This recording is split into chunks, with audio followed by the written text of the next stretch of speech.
All right. Hey, y'all, can you hear me?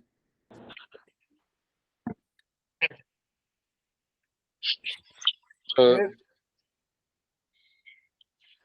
Do I sound good? yeah. All right. Oh, yeah. We'll give it another minute or two for other people to join up, but fucking tired. Hey, what did you say your Instagram was? I couldn't find it. Bayonet. Uh, professional or personal? The one with bayonets. Fixed bayonets. How do you spell it? FIXBAY. Let me. I'm gonna type it out in the messages. Okay.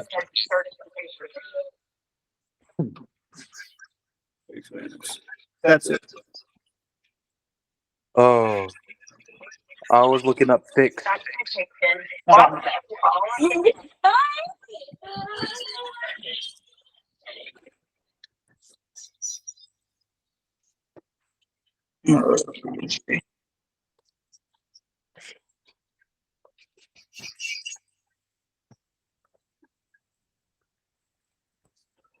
All right. It's five anyway. So, meaning we start with you, Luis. Huh? We start with you, Luis. Wait, I think. Do you have your phone and your PC on? Oh, okay, you just fixed it. Yeah, I just muted it. So is it good now? Yeah. Titties. All right. Yeah, no, I just muted that. So you're starting with me? Yeah. Okay. So I'm starting. I remember talking to you about the pre-order thing. Yeah, I remember we were talking about that. Yeah. So far, I've gotten like 26 people. Fuck yeah. So What's the minimum you need? 50. I want to get 50. All right. I'd say if you can get 40, that's good enough. Because then the other 10, you can just be like, hey, I did the drop. Here's a small restock afterwards. Or you can use those and give it to friends and family and use that to take pictures and build more hype. It's a good idea. Yeah, because at least like, hey, like you made your profit, and then you're using a little bit that you made. It's like, okay, let me have some extra, and you can use that for marketing in the future. Yeah. Because I was gonna send some to people too. Yeah, yeah, and that's perfect. If you have friends that you know they would take pictures, or that you know that they'd be able to like send you shit, it's better than asking your customers like, hey, can you guys please send me pictures? Yeah. It's kind of hard to get like a stranger to send you pictures of them in your clothing, and they're probably gonna be shit pictures anyway. Huh. So that's what I do anyway. That's what I recommend. It's a good idea. Mm-hmm. And you think it'd be better to get it from a screen printer locally, like US? For right now, yeah, just because you don't have like huge quantities.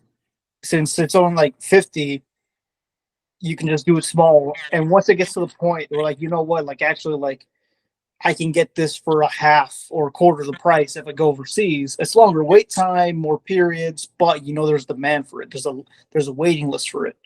Right now you don't have like a waiting list. So you can go overseas and do the whole process and get it made over there, but it's not even tested yet. So I say play it safe. You're gonna have to pay more to get it made here in the States, but at least you know it's like, okay, this does well in You could go whatever. to a cut and sew after that. Yeah, like if this does well, people really fuck with the design. If they don't, no sweat off my back. You didn't lose that much money compared to if you go overseas and like fuck. Now I'm like sitting on $3,000, $5,000 worth of gear. Now I can't sell it. Yeah. So, baby steps. So I say, yeah, if you can't here in the States, just do whatever the minimum amount your guys do. If it's 50-50, and then just go from there. Mhm. I also had a question about LLCs. Yeah. Uh, you could there's a if I get an LLC right now, like this week, Mm-hmm. I'll be able to make write offs. as soon as I get it, or it really depends on what state you're in, because certain states. California? You in California? I'm not in Cali. I'm from Texas and I'm in Ohio right now. But certain states, it's like you don't have to pay taxes till you make like a certain percentage. Like you don't like you're not considered an LC. You'd be sole proprietorship. Oh, yeah. It's like the IRS isn't gonna come after you unless like each state has like its like ceiling. It's like if you make more than this in a year, you have to pay taxes. If you're like a grandma selling candles and you sell maybe 10 candles a month, the IRS isn't going to come kick your doors down. But now, if you're making more than 20K, 40K in a year, IRS is like, okay, where's our cut? And that's when you can start doing deductions and get with Right off. doing write offs and all that shit. If you're, I mean, you can get an LLC right now, nothing's stopping you. But then again, it's like, if you're not really making any consistent sales, there's not really a need for it. Mm-hmm. Because again, IRS is going to be like, we don't like you're not even on the radar at all. Because you're not even profitable. You're not even making money. Oh, so they want to see that you're making money so that you could get the write off? Yeah, because then it's Okay. like, oh, like, And it's like they're just giving it to you for free? well, right now it's like, what are you going to write off? Yeah. There's not a lot of money coming in. There's not a lot coming out. It's just like, it's like if a kid opens a lemonade stand, how much money are they really making? If they're just there in a weekend, it's like if they make the $200, the kid doesn't have to open an LLC. But once it gets to a certain point, and again, it depends state by state. You have to look into your local stuff, see what's your like living. Which California is kind of gay, so it might be kind of low. But there's a lot of businesses, but it's like, oh, like if I'm making more than 5K, which I should be doing that in a couple months. Yeah, I'll look into it there or right now, and then just up to you. Or you talk to an accountant. An accountant can look into your stuff more and really like advise at what point you should or shouldn't. That's at least what I would do. Uh-huh.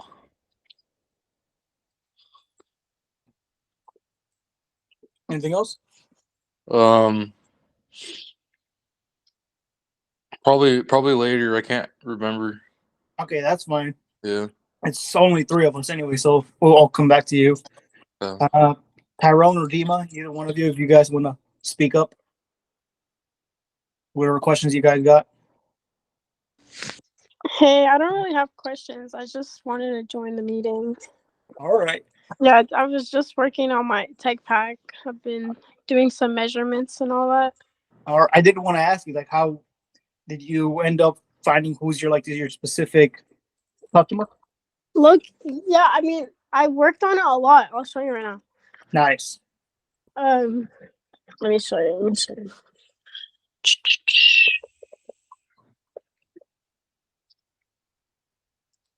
Flip it. So I was like doing this. I was just like, Nice. Yeah, I Chris's. labeled it like colors. Like, who are these people? They're powerful money makers. Not afraid. Loves to stack racks. And I wrote like words only customers will understand, like bands, 100 racks, run it up, ballin'. Perfect. Yeah, but it's been going good. I was just working, like just doing this tech pack, trying to the measurements and all that. Nice. If you haven't gotten a call with Maria, Maria can help you tons. Maria, is Yeah. that like his girl? Yeah. Oh. She knows all about tech packs and stuff like that. Yeah, I know. I was looking at his he was talking about it last meeting. But yeah. Yeah, I think she's got a couple classes too on the courses. So I don't know which course it is specifically, but look at her stuff. She knows a lot on how to do tech packs. She's very, very in depth. Yeah. And but that tech packs only if you're going overseas, if you do cut and sew. Which again, your thing is cut and sew. I'd still recommend do something like a lower barrier entry thing, because for you two new customers, like, hey, here's this $80 to $120 jacket that's cut and sew. That's a pretty big ask for like a first time purchase. Yeah. So something like that's like in the $20 to $40 range. That's like, okay, it's not that big of a commitment, and they can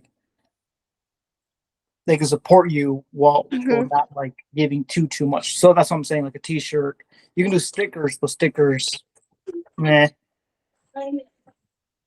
Yeah. But yeah, that's some other thing. But yeah, that's good. They're already going through and really thinking, who's your customer, what do they want, and how can you serve that. Trying to think, anything else, or that you need help, or have any questions? Not right now. I'm waiting for Lord to send me a manufacturer. He sent me one, but I don't know. The WhatsApp wasn't working. They didn't have one, so I'm just waiting for him to send me another one. Okay. Yeah. All right, that's good then. hmm All right, let me see. Tyrone, you got any questions? I don't know, you're here listening right now.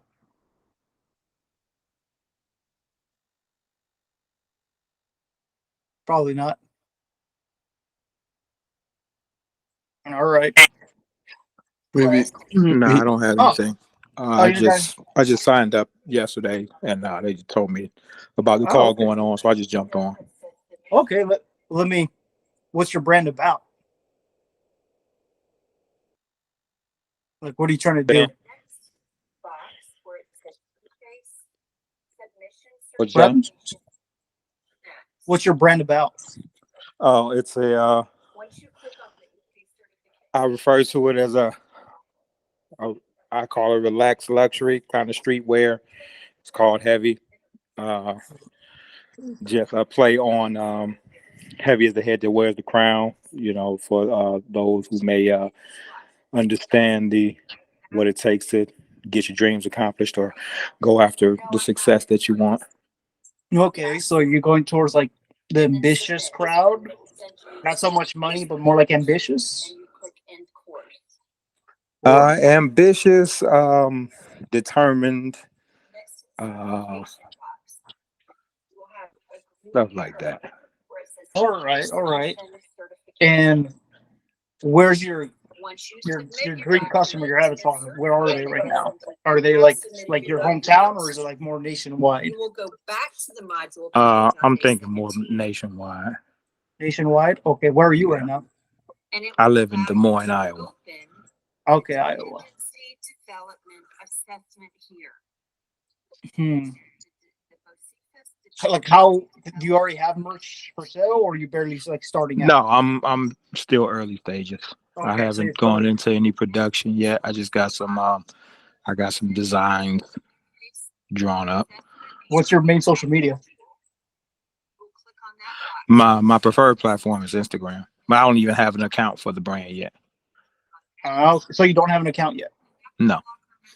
Okay, fuck. I'd say start with that is today, if you can, and start like I had this conversation with Dima. Like, start putting content out there for your followers, or like start finding the people that are gonna wanna buy your stuff, so you can start building a relationship with them. Because a lot of people try to just make like, oh, like let me make this cool design, and they push it out and nobody buys it because nobody likes you or trusts you. They don't know you. And I don't know, you probably heard Chris already say that, but it's like you have to build trust with the people, and then with the right people, if that makes sense. Right.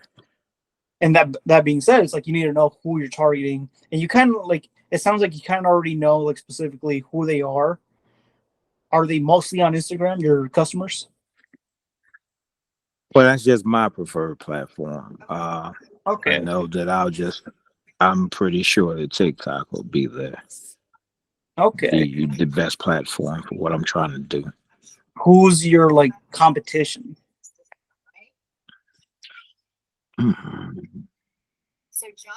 I didn't really consider the competition, but I want to be more in the realm of like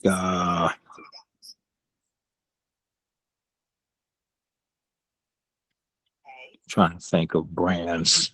I'm a little bit older, so the brands that come to my mind would be brands from that were popular in my younger days. So I'm thinking more like a Cool and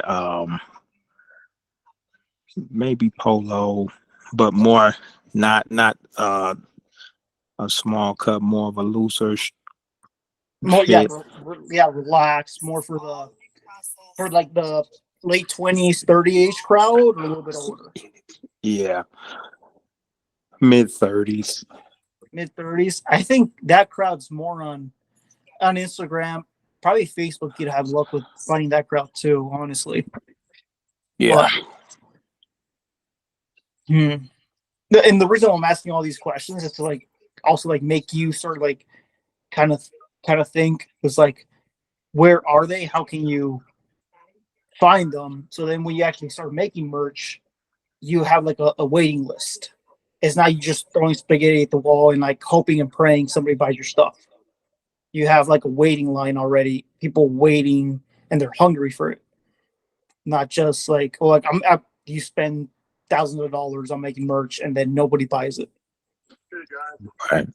Which is what a lot of people do, but it's like, okay, what did you do to build that list? Nothing. They didn't build any social media, they didn't do anything. And I'm like, and what the fuck you're expecting? But all right, yeah, it sounds like you're already like you just joined yesterday, so if you haven't started the course, I don't know, is there courses in Academy? I think so. Yeah, I watched a couple videos, but I'm not deep into the course. Yeah, I signed up yesterday afternoon, so Okay, I'd recommend just watch all the ones you can, take as many notes, and then whenever you can, ask Chris. Like I hop on every Wednesday, you can ask me. I'm mostly do with the marketing, social media kind of end, so I can't really help with other aspects. But you can ask us. But I say really start thinking like, what does your customer want? Not so much how much what you want, but what do they want, and how can you serve them? Because it's kind of hard to force something down somebody's throat unless they want it. right. All right. That's about it. I ain't got nothing else. Anything. All right. Thank you very Ruben, much. hey, no problem. Ruben or Mitch? Yeah, hello. Yeah. What's up, Ruben? It was good. Hey, my bad on me joining late. I appreciate your guys' patience. I had some technical difficulties, bro, with my email, so I had to like relog in. That's But all good, man. I was gonna ask, what did you guys talk about in the brief time? Brief time, not so much. I mean, this is like the second class I've ever done. I don't know. I used to work. Chris helped me get from. I was doing, I think, like 2K a month last year, and then we did like 68K October last year. So this is like me just like trying to like help guys who are still like in the beginning stages and see like what's like holding guys back or some things that people aren't paying attention to. So that's gonna a little bit more context. But I like introduced myself Yeah. last call. But that being said, I want to ask, like, do you already have like a set brand, or are you barely starting out? So I have my LLC already done. The one thing I gotta focus on doing right now, so I'm working on my logo today. I was Okay. gonna work on it yesterday, bro, but I had something come up, so I wasn't even able to like work on it at all. Logos aren't that important anyway. Yeah, so basically, once I get that situated, the one thing I wanted to kind of get set up too was I do have some manufacturers, but just to be safe, I kind of wanted to get some good China ones specifically for like t-shirts. Yeah. Like just regular like dark, plain black, white t-shirts, you know what I mean? Just something simple, but it's 100% cotton. And I was gonna ask if you have any good manufacturers, like any numbers by any chance. I haven't gone overseas for clothing. Okay. I get all my stuff printed here in the States because Okay. it's just easier. Which also I'd recommend that for most people. I recommend if you're barely starting out, get your stuff made. Like there's probably 3 screen printers in your town. Yeah. That probably 25, 50 MOQ, whatever. And most people I recommend if you're starting out, buy 25, buy 30, buy 50, plain black, plain white with your logo, not logo, but your most popular design. Yeah. And sell those. If you can't sell 25 t-shirts, if you can't sell 25 hoodies, don't go and spend 3K, 5K overseas. And then if it's baby steps. You gotta build. So like I normally recommend don't go overseas unless you're like, okay, this design already sold. let me go make it overseas because I can get better profit margin, better sales, better quality, all that stuff. But if you don't Yeah. even have if you don't even know it works, don't put all your what's the saying? Eggs in one basket. Yeah, don't put all your eggs in one basket. Like start slow, and it's a slow process, and it sucks, but like that's just how it is. Because people need to get to know you, get to know your brand, what does it stand for, and then once you gain the trust, it's like okay, now I can have people wait 3 months for me to come with a design that's gonna be $30, $40, whatever the fuck it's gonna be. But you have like a waiting list, and like this is like the third time I say like you need a list of people, like they're just waiting. Yeah. That's the next thing I was gonna set up too. My bad to cut you off. The SMS and the emails to get Yeah, that set up right away. I wanted to focus on that actually tomorrow. I wanted to get that out the you way too because I wanted to make the pages and everything, kind of get that part set up. But that's the reason why I want to make the logo because I want to make the logo, make the pages, and then set up all the SMS and emails, and then the few manufacturers that I have right now, they're pretty good. But there's one in the States that I seen. It's a page called Custom Ink, and okay, they're here in the States. And from what I've seen, they have like a 2 week turnaround. okay, But what's tight is they have a lot of variation, bro. And even though some of it's kind of pricey, like kind of tax, they do offer more premium type of like yeah, cotton. Like they offer like a Champion for some nice. of the t-shirts. So even though that's like 20 bucks I seen on there from just the design and everything in general, I'm like, well, if I charge 40 for a t-shirt and then like for the hoodies like 50, 60, and then I get just like you said, like not a crazy amount, but a good amount of each size, like 5 smalls, 5 mediums, 5 large, 5 XL just to test out the Yeah, waters. And then just get everybody I know personally that I know that would buy it and just, give a few of them out just to kind of, establish relations, whatever. that's good. Get my name out. How big is this like a personal brand or a brand like a clothing brand? It's a personal brand, bro. It's a Personal it's brand? a clothing brand. But I see where it's gonna scale out to and how huge it's Yeah. going to be. Like I see it being like a huge, basically it's a Christian streetwear brand. So it Okay. has like a lot of modern designs, kind of similar to what I'm wearing right now, but obviously for like t-shirts. And it's gonna have a lot of modern apparel, basically kind of like the trucker type t-shirts, but it's with scriptures, it's with designs of animals, stuff like that. Mm. And it's modernized. So it's like it doesn't look like what it is at first. Like you'll Yeah. glance at it, you'll be like, what is that? And then you'll look at it, be like, oh, that's different. And then you'll look at it, be like, hey, that's kind of hard, man. And it's simple and it's modern and it still correlates with my beliefs. You know what I mean? So I'm Okay. not like I'm still like separated, but it's still its own thing. Okay. Okay. How Yeah. big is the social media right now? The followers. Um, so that's the thing, bro. Like I have followers on my personal accounts, like on other accounts too, that I know How I could get like right off the back. And even though it's not a big number, I would say I could get at least 100 people. I could get Well, 100 people. how many followers do you have? Um, on one of my platforms, I have like close to 6. The Okay. other one, I have like 50, something like that. But Mm, personally, I'm really close with everybody that's on my profile and like people that see me, people that want to support me. I've had people, bro, like that told me like, bro, like let me know when you're gonna start it up, bro. I want to buy from you, like you know what I mean. So like I they're I ready, really but so you have a page with 6 followers and a page with 50. 600. 600. Okay, 600. Yeah, The conversion rate, if you try to sell to the 600 people, maybe 20 people are gonna buy something, and it's yeah, not gonna be something super high. And that's yeah, me still being like nice about it. yeah, Most people, unless you reach like 3K, because once you reach 3K, that's like okay, maybe 100 to 300 people are gonna buy, and that's enough for like a decent drop. yeah, And you don't have, and that would be like the dream. And I'd really recommend, which again, take it with a grain of salt. Grow the page you have right now, the bigger one. Grow that from 600 to 3K before you yeah, do a drop, because you're gonna see how like once you serve the people more, they're gonna want to buy from you more. Because right now, if you drop them next month or in the month and a half, it's still only 600 people. Even though you might think it's being part of being an entrepreneur, we're very optimistic people. We know like this is Right. gonna work, but it's also like we have to match the optimism with realism. Like about like 100 people, 20 people are gonna maybe say yes, and out of the 20 people, 5%, 5 people are actually gonna buy, and that's just how it is. That's just how it works out with everything. So I'd rather you before you go overseas and do a big amount before SMS and email, start collecting them if you can on your website. Yeah. But either if you know how to do it yourself, great. Or if you have a family member or friend that does it for cheap, great.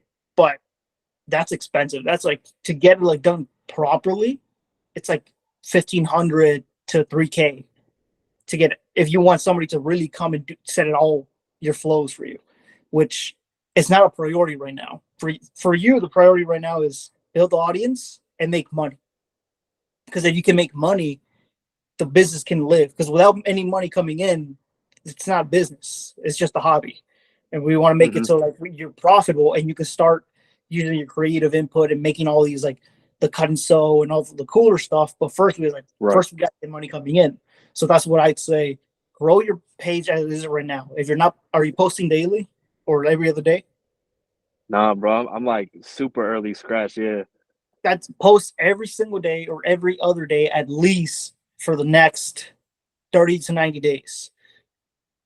Not any bullshit though. Not just like, oh, here's a picture of a pen or whatever the fuck. It's like stuff that has to do with the brand. Right. The message, like who's it for? So then people start that's how I built my brand. Fixed Bayonets is I'm private military.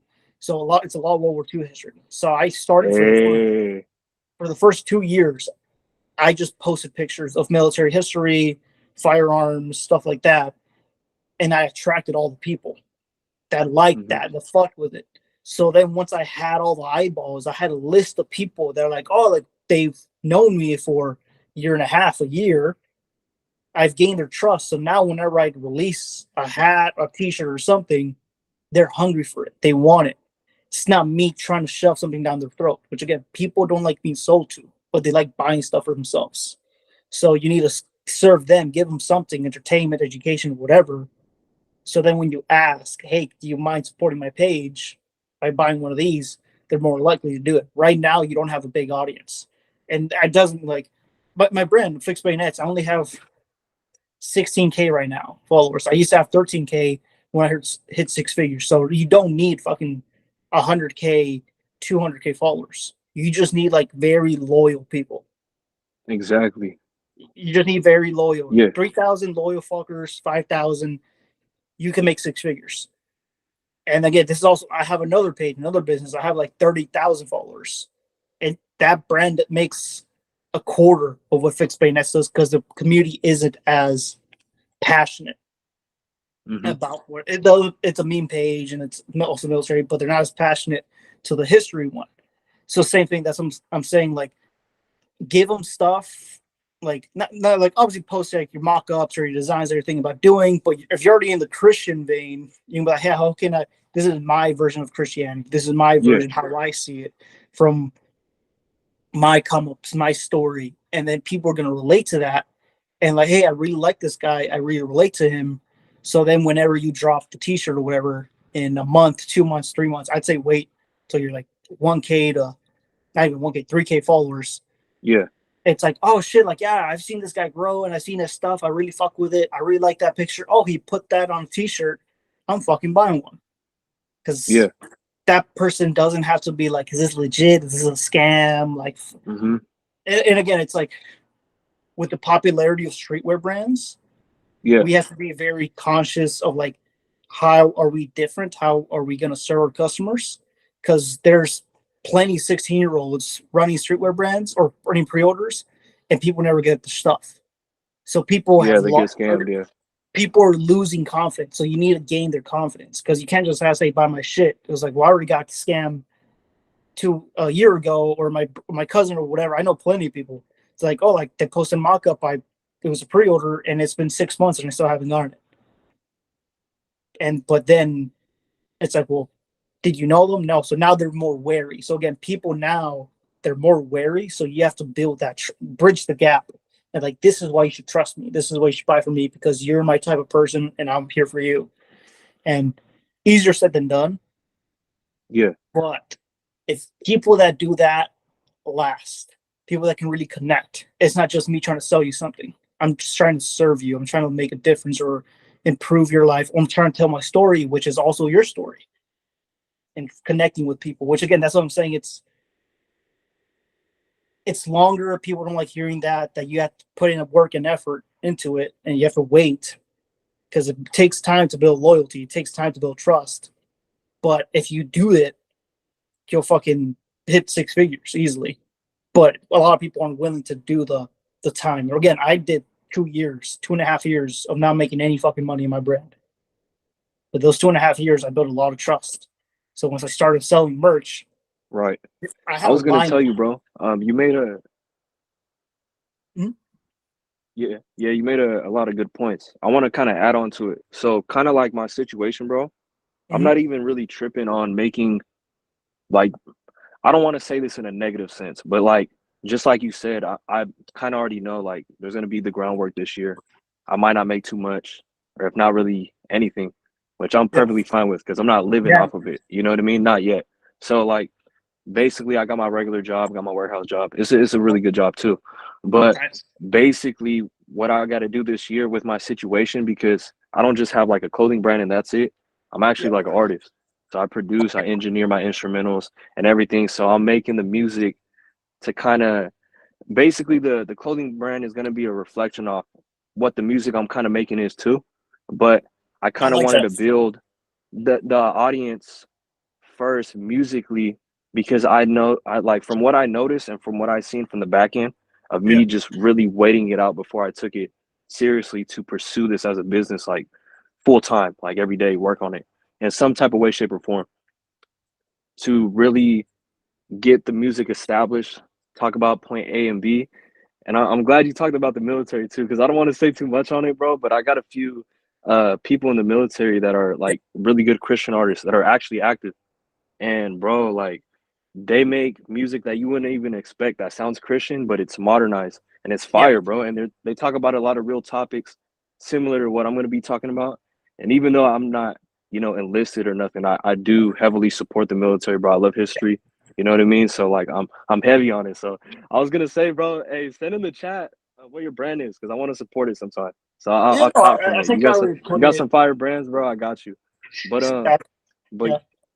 but yeah, I was gonna say, so like in the meantime, I wanted to kind of build that up. So I wanted to finish all the music I've been waiting on for like 2 years, bro. Because I got like over like 200 songs that are like I, done, bro. I dude, got if like you yours yeah, sounds more like a personal brand, but I think it would do really, really well because you have the music, mm-hmm, you kind of have the ideas for the clothing, but now you need imagery. You need like the aesthetics. Once yeah, you get all those three together and consistently put it out there, because mm-hmm, there's a hunger for underground or modern Christian music and the mm-hmm, culture. I've seen yeah, it come personally. So I know yours could do really well, but you need to start putting it out there for people to find out that you're here. And then right, once you go, hey, not only is these clothing mine, the music's also mine. If you want to support either one or both, go here. So again, this sounds more like a personal brand, or you can make it more community. Hey, here's other people like me that I do collaborations with, work with, and then in that sense have your own sphere and have people like, hey, if you're in this circle, you fuck with us and you're our people, and then building that relationship with your customers and be like, hey, like here's some free music or here's free stuff or here's sneak peeks, and then going with that, here's my album releasing this day, and here's the clothing drop that goes with the album or goes with the solo or whatever, and then you can yeah, have yeah. that. See, that's Let's what I sit, was gonna do, stuff like that too. That's separate. yeah, the Yeah, parallel branding. I would recommend probably like sit down and be like, okay, what's like chart it out. Don't like drop everything at once. Like all the clothing, all the, like, hey, what song am I going to drop in 3 months or whatever? Start typing it up, share stuff with it, and like, okay, let me have like an idea for a t-shirt and a hoodie that I can drop with it for people that want to support it, and then have like, hey, right, every month I drop a song, or every 2 months, or have kind of like a schedule that people can follow. Once you have Yeah. that and you've done it for 6 months, 8 months, people are used to it. They're expecting it. They're looking forward to it. And then now you can expand from there. I think that would really be good. But since you're working full, like I was working full time too, wearing my rent. I used to work in a machine gun factory building machine guns for civilian sector. And I'd work for 10-hour days. And I'd Yeah, work my that's 10 what's hours, up. come home, and I'd work for 2 hours every single day on my brand. And I did that for 2 years. So I'd recommend the same for like just find time like an hour or two every single day after work.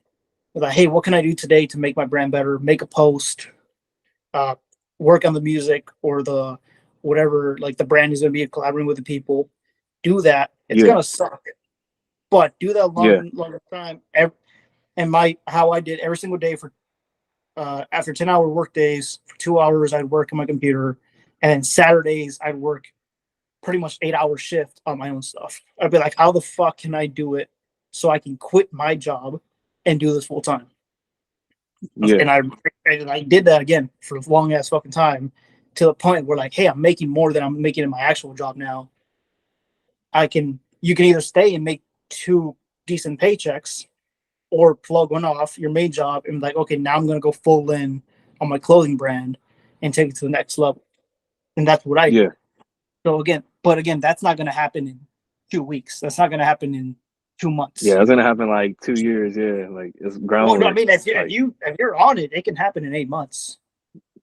8 months, 6 months if you're fucking really, really on it. They get with right now with TikTok and like the algorithms and stuff, and people complain about it, but it's never been easier. In the history of fucking humankind, it's never been easier to make money. You just have to put yourself out there and stay fucking committed and focused. So if you're really committed and focused, there's no doubt. But that's if you do the right things. And that's if you're focused and working on the things that move the needle. Because working on emails and SMS, that's not moving the needle right now. That's the background. People don't even know you even exist.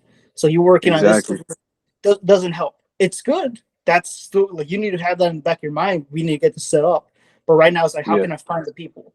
Once you find the people, then it's like, okay, what are the second, third, fourth, fifth things you need to find? What accountant, whatever the fuck, shit like that. But right now the main focus is getting people's attention.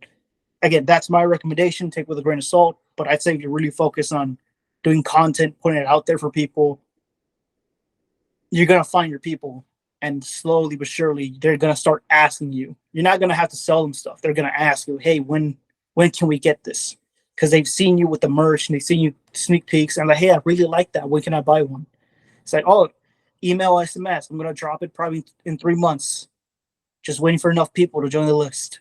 And they're like, "Oh, fuck yeah." So it's a process, but you can do it, dude. yeah, for sure. I'm gonna for surely do that right now. I was gonna tell you too, bro. What is it called? One thing I wanted to ask too, really quick before I forget, is like during your process, right? Like when you were starting off with the designs and the mock-ups, Yeah.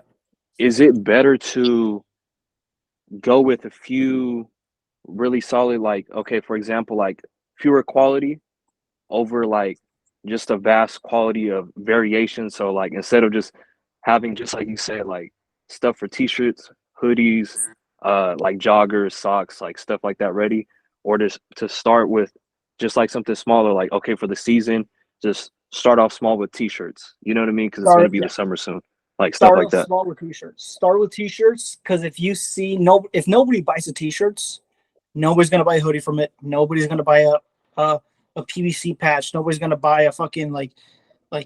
Don't invest a 3K, 5K, whatever to get all like you have this whole collection set up, but nobody asked for it. Like nobody's like Yeah, banging on your DMs, fucking like, hey, like when the fuck are you gonna drop this? Once you start having people do that, like, hey, it'd be so cool if you made a hoodie. It'd be so cool if you made this like in this variant or this, or like, you know what, a sock would be really, really dope. Once you start like let them ask first. If they ask for it, give it to them. But again, don't give them something they don't want because they're not gonna want it. They're not gonna buy it. So, and like bigger brands do it. Bigger brands that are like 10 years plus, they know their audience. And like, hey, we're gonna bring this design from 6 years ago. this full collection of socks, hoodies, beanies, cut and sew, and they know it's gonna sell because again, they have 4,000 people waiting to buy that shit. You don't have a list of people buying yet. You can, so you have to build that list out. And again, it'd be simple: shirts, hoodies. Put it out there, see if people like them. If they buy them, great.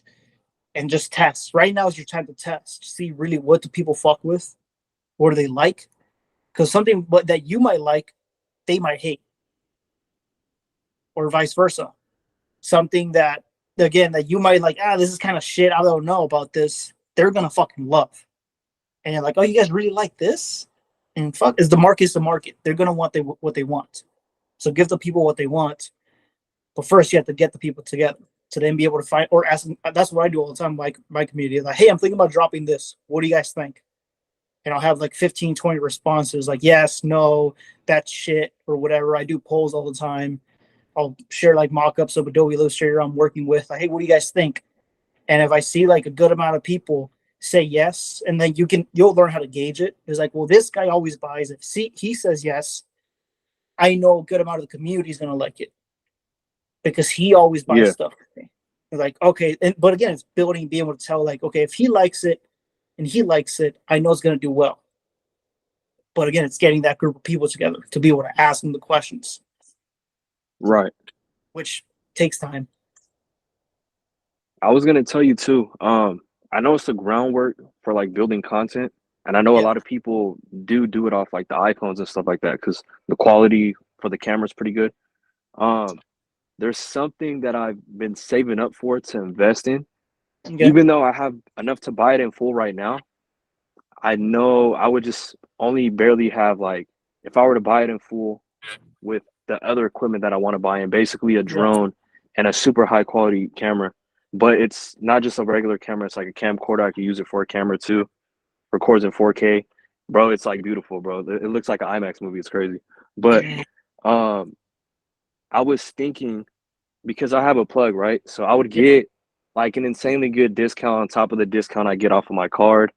You know what I mean? Like I would still have a solid amount left, bro. But I was thinking on lightweight financing it and only paying like 80, 100 a month on the side just to get it.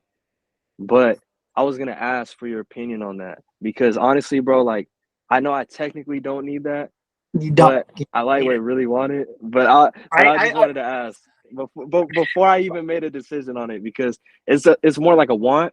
But I feel like the only one that would be more sensible would be the drone, just because I can't fly my phone. You know what I mean? And the drone is like 1,000. It's not bad at all. I could get that for like 8. It's not terrible. But I personally hate financing because it means I own another. Yeah, me too. I hate financing too. That's why I was thinking that. Yeah, I'd say again, that's not gonna, unless you're really gonna start putting content out there with this set camera, and you're gonna post it like once or twice a day, content for either the videos, the clothing, the aesthetics. But you can do that with your phone right now, honestly. Just take pictures, see if people like it, like share, like, hey, this is what like kind of like the vibe I'm going for. Right. And then as you start dropping, it's like, hey, like if you guys want to see better photography, I'm actually doing a t-shirt. And then the t-shirt to go whatever vibe that you have, like, hey, like all the sales from this is so I can buy a camera, just being transparent. So if you guys want to support me, want to do more pictures, and then people feel like they're supporting you. So that's one way you can have it. Like when you lack resources, be resourceful. So find the people and like, hey, just being transparent. I really want to get this camera so I can make better content, but I don't have the money. So I'm dropping this design, pre-order or whatever, appreciate it, send it from there. So again, you can do that. But if it's not out of your own pocket right now and you don't have money, just wait on it. Wait on it, push it to maybe in like 3 months, 4 months, 6 months. It's like, okay, like this is like to buy this because I know I can elevate. But again, right now the goal is to make money. So the brand can survive. This is not because a lot of people they only last maybe 2 years. 90% of small businesses quit within 2 years. So it's like, we need to get you past the 2-year mark. And in that, it's like, we need you to start making money as soon as possible. So Right. you don't. There's no need for you to go to quit. You can keep on doing this, but then creatives, entrepreneurs like us, we have a shiny object syndrome. We see this, it's like, oh, that'd be really cool to do. We see this, it's like, oh, that'd be really cool. That'd be really cool. What if I do this? What if I do that? But if you just stay focused and what you like, oh no, I need to do this. I get it all the time too. I have like 50 business ideas a day. I have like 50 new fucking things I have all the fucking time, which again, these calls help me fucking get all that energy out. But it's like, there's going to be things that are going to come and try to steal your attention. But it's like, is this worth losing attention from what I want to do, what I really want to do, which will be your clothing brand? Is this worth me delaying it for another year or two? For me, it's like, fuck no. So like, no matter how much I want to do this other thing or the things, it's like, is this worth more to me right now than my brand? And it's like, no. Then I just say no to it. Or like, well, just not right now. Not right now. I'm a big fucking gun nut. I love fucking guns and like being paramilitary, but I'm like, fuck, like, no, I'm not gonna buy that gun, even though it's on sale, even though if my buddies like, because I can use the money for my brand instead. I can, like, once I'm fucking 80 and I'm fucking old as shit, I can buy as many guns as I want. Yeah, that's true. But that takes a lot of fucking discipline in the sense of like, fuck, I need to fuck it, but you have to practice it. So again, I recommend that too. Just like, the camera's not bad. Make a goal. Like, hey, what can I do to make money through the brand to be able to buy the camera so it's a write-off? Yeah, I was gonna tell you too about that, cause the write-offs, bro. Like, I know. So, in your opinion, right? Like, you've written stuff off, right? Yeah, tons. So, in general, what's the best way to kind of reach out to like do that like quickly? Like, that's one thing I was gonna ask you about too. Like, I know it varies on states, but like, just kind of like going local, like nearby, somebody you know, like a lawyer, like you know what I mean? All my accountants deal with that Accountant, shit. Yeah, I have my accountant, and then I have my business credit card. So then I don't use my personal money for business stuff. It's my business, which again is like, the sooner we make money, the sooner you can start like having that money set aside. You can have your own separate business bank account. I have a credit card for my business, and I'll just, whatever I need to buy, I use my credit card. I pay it off instantly. Like, as soon as it hits the credit card, I pay it off. So I'm building credit with the bank account, but it's also like my accountants have access to my bank. So they see the transactions, and at the end of the month, they're like, oh, like, what was this for? What was this for? I'll leave notes, and I'll be like, oh, this was business expense. This was for this or whatever. Or I can be like, oh, like, that was just a personal one. I just didn't have my personal debit card, so I use this. I'm like, okay, that's not a write-off. So they'll cut that off, and they'll do their stuff. I'm not an accountant. I don't fucking know shit about finances, like paperwork and all that stuff. But that's how I do it. Anything that I need to write off, I buy with a credit card. And then they're like, okay, that's a 70%, that's a 50%, that's a 100% deduction. Each state is different a little bit, like how they fucking go with all that shit. But just you'll get a decent accountant, a good accountant, and if they have connection to your PayPal and your bank account, they'll be able to do all that for you. Okay, for sure. And then I was gonna tell you just one last question with that. So with the business account and opening it up, like, I could say this, you know, I'm blessed, respectfully. I have great credit, bro. Like, you know what I mean? So I'm not worried about getting approved. I'm gonna get approved. And I thought about opening with Chase pretty soon. Yeah, so I have mine with basically, Chase. I filled out the statement. Yeah, I built out a statement of information recently. I filled that out, and it got approved. And then I basically just got to print that out. Obviously, just, you know, show that I've been approved, with the bank. And then I was going to go to the bank and open up a business account with them. And then I wanted to open up a savings too. And what I wanted to do was, just like you said, use the regular card for everything I got to buy for whatever, anything business related, whether it's the equipment or shirts or whatever, right? It could be packaging, whatever. And then obviously write that off. And then eventually, right, I wanted to use everything that I made and put it in the savings, because from what I heard, and I could be mistaken, but basically, for example, like somewhere with Shopify, right, where Yeah. people have had all these high risk orders, but they've had to cancel because the funds were being held. But I've heard like if you connected it with the savings account, since it's a savings and it's not technically a business, Yeah, they can't checking. technically withhold that from you, so Yeah. you're good. So like I kind of Technically, wanted yeah. to do that, and then yeah, so like I kind of wanted to do that. You think that's a smart move? You think I should do that, or Uh, kind of just go with Sure. the just making the business account? I mean, you can if you want to be extra safe, but as long as you're doing everything properly and you're not like giving out your banking information to people, you'll be fine. Unless like they see like, oh, you're doing something sketchy. But if they know like they know clothing brands are like very volatile. It's very like up 1 month, Yeah. down the bottom. Like it's very like that's also what banks are like with clothing brands are like because it's like, oh, like I do like some brands do like $250,000 or $1 million drop, but then the rest of the month there's no sales. Mm-hmm. So that's like they're weary about that. So again, it's like whatever you want to do, but if you're already there, yeah, fuck it, opening a savings account. That's I can't really recommend or give much back end on that end. But if you feel more comfortable with that, do it. And that's about it. Okay, sure. Mhm. All right, yeah, appreciate it, man. I think that's all the questions I got for right now, but appreciate it. Hey, I look forward to checking out your brand. I'm gonna for surely cop some. It's not gonna be this month. It's most likely gonna be next month, but I got you, and I'm gonna rock it too. Don't worry about it. It's fine. Let me see. Who has a question? Who else? Luis? Or let's wait for you, right, Luis? I think let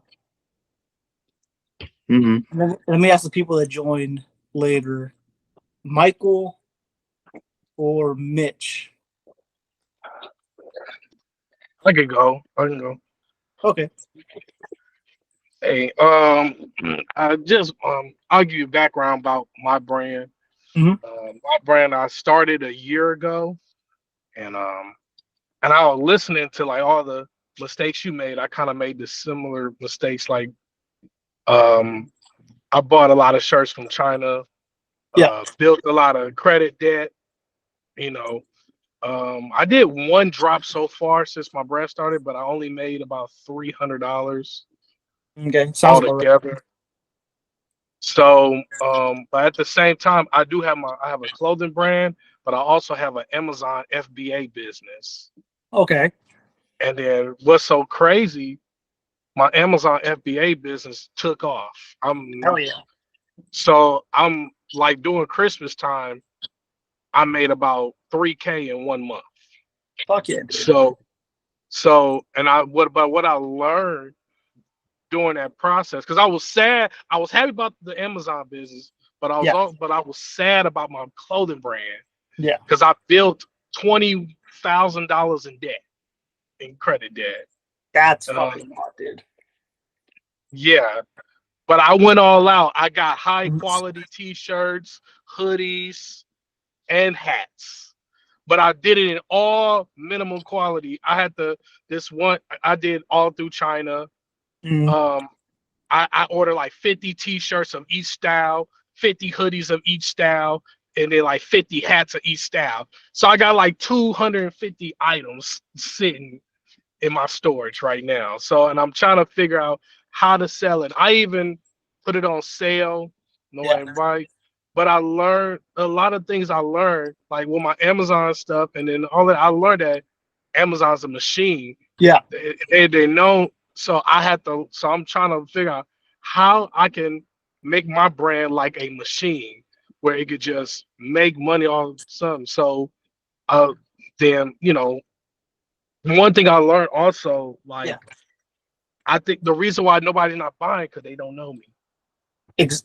I was about to hit that. Like, it's really hard to make a street brand, like a machine, like constant, because Amazon. How long has Amazon been around? Like over 10 About years. 25 years. 25 years. And they have how much money they've put into marketing, how much like money they put into all that. Billions. Millions, billions. So they're at the point that everybody knows what the fuck Amazon is.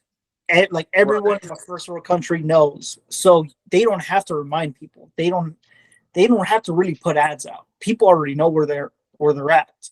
With your personal brand, how old is it? My brand is a year old. How much in ads have you put in? I spent over maybe about $1,000, $2,000 all last year in ads, and I only converted up to like over to $300.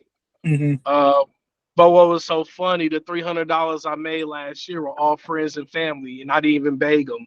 They just bought from me, or none of that. So, Yeah. but the thing about it was, so I learned that nobody didn't know me. So I ended up started trying to build my social media presence, Okay. showing mock-ups on social media, showing, doing all of this, trying to build content. And also for the longest, like, I thought I knew the story of my brand, but the first day I got in this class, the first day I got in the class, I realized, like, damn, I'm still not sure what's the story of my brand. Because here's the crazy part. I came from I think I said this in the previous call. I was in another mentorship. Yeah. And I didn't get much out of it. Yeah.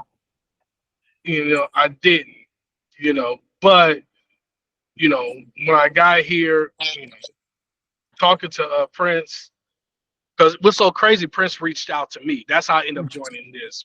He reached out to me first. Like, I didn't know he was the guy that on Lord knows, because I was seeing it on social media. That's why. Mm-hmm. And then I didn't know he was the guy that owned it. That's how I ended up coming here. But I'm trying to figure out how to build a strong social media presence, because right now I just started my TikTok account. Yeah. So far, I got 340 followers Not on my bad. TikTok. Not bad. And then, but the content I post is commentary on stuff that's happened in the world, in sports, my opinion on relationships, all of that. So, I try to build something, like, just build my presence, my voice, because I was thinking, tell me if this is a good idea. I'm trying to build my presence so I can introduce my brand when my following goes up. Or always wear something. So there's two routes you can take, which you can either go the personal brand route, which how I was telling Ruben is, like, you put your face out there more and you put your own content out there, which requires more work from your, more commitment from your end. Like, you have to constantly put yourself out there and put yourself, not like personal stuff too much, but if you put personal, people trust you more. Or you can do the other path is just like aesthetics. Like, this is like a community for you and your friends or your family.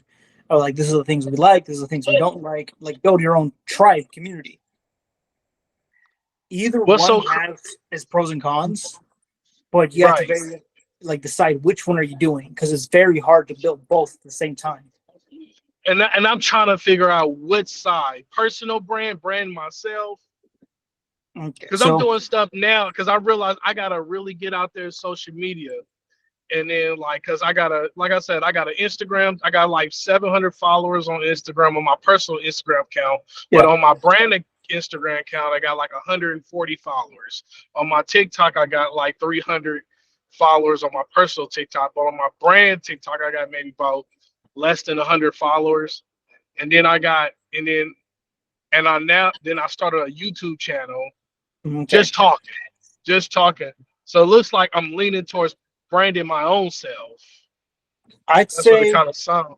Right now, cut off everything else. Only focus on one platform, whether it be YouTube, Instagram, TikTok.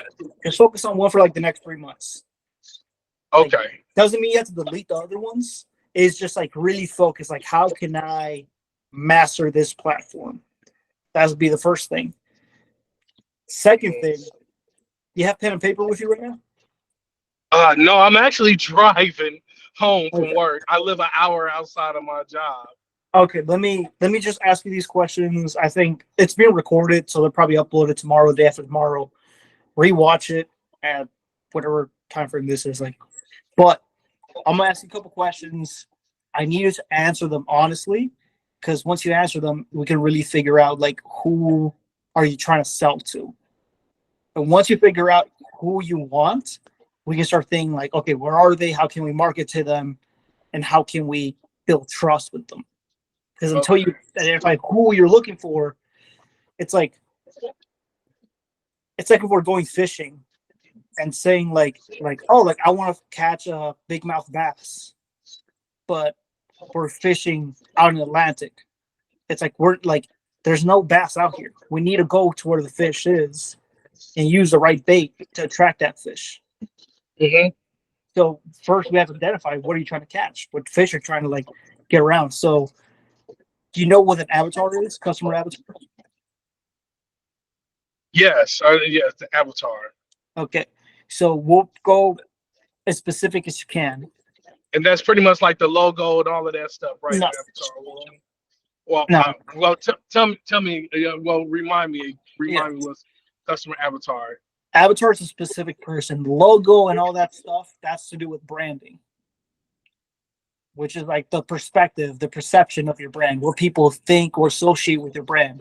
Right now, we're trying to find the avatar. Who's the person you're trying to find? So, is your avatar a male or female? Male.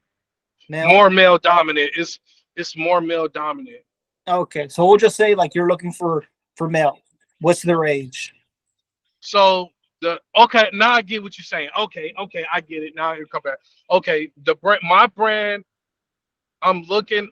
The age target is between 18 and 35, Okay. and then also more male dominant because I have more male clothes. But even though the shirts are unisex, but it's more geared towards males. So, and then is this specifically for them, or is this for their family to show off to their friends? Like, is the clothing for specifically them?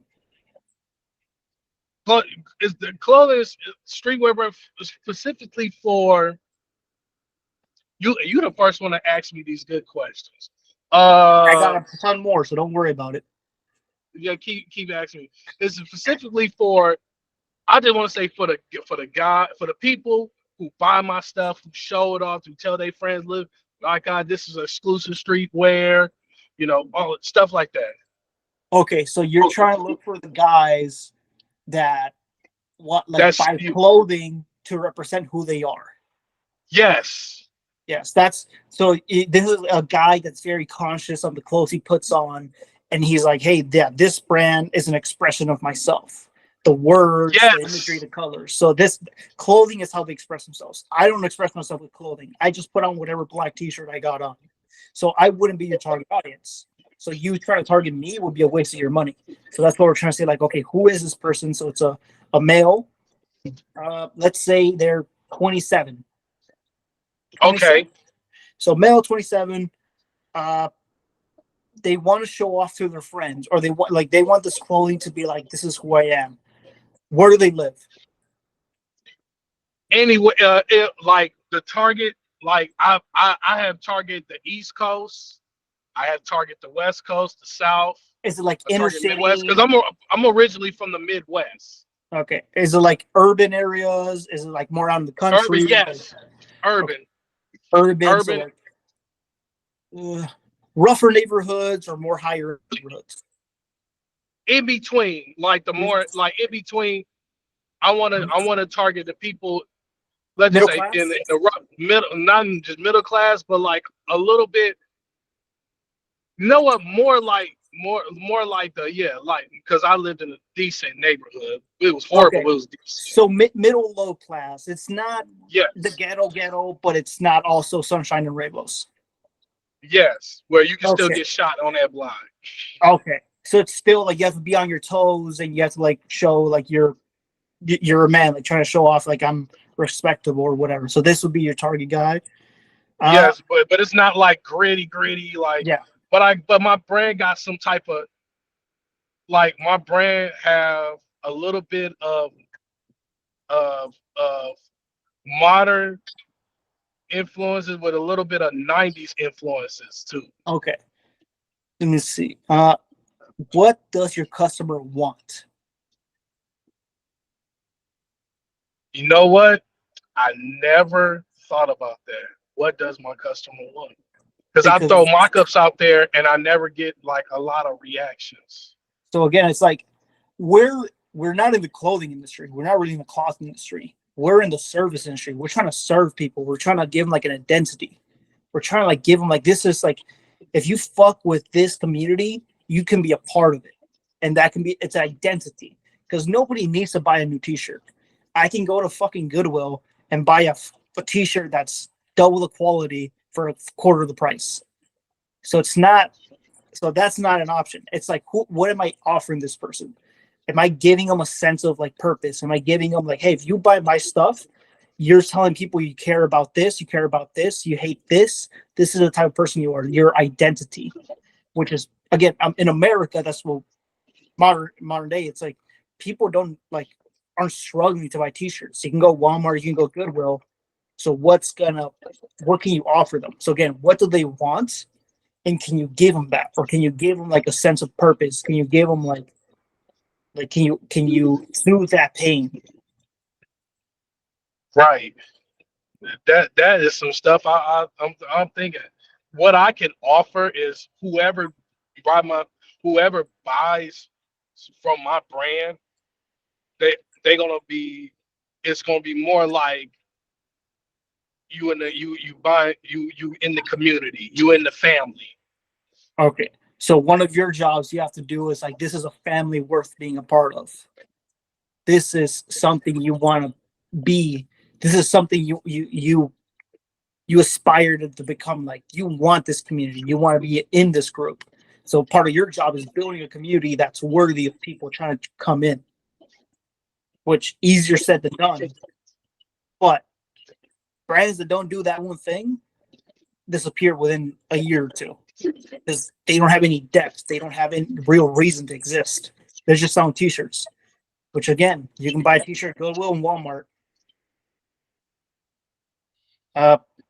Okay, so what they want is they want to be a part of the community, feel important by the most part, feel needed. That being said, what do they need? What does your customer need in a sense? Which again, they don't need a T-shirt.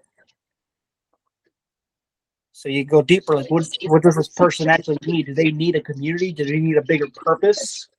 Do they need That's what it is. Because my brand is basically built for the people who are like the people like for the talented people who are creators, who are trying to who were the outsiders, who lived in those disadvantaged situations where if they put on my brand, it's like it was like it feel right. It feel like I'm part of something, a part of a movement. Yeah. They're in a movement, they're in a mission, so they need like a purpose. So you have to like be how can I give this person that? 6. It's and again, this is more like on the you have to take it at a personal level. Like what do they think or feel? Like do they think that everything's sunshine and rainbows? Do they feel appreciated? Do they feel part of a community? And if it's yes or no, how can you help them feel those things or stop or like serve them in that in more emotional level, a spiritual level, other than just a piece of fabric? That's something I really think because you really making me think.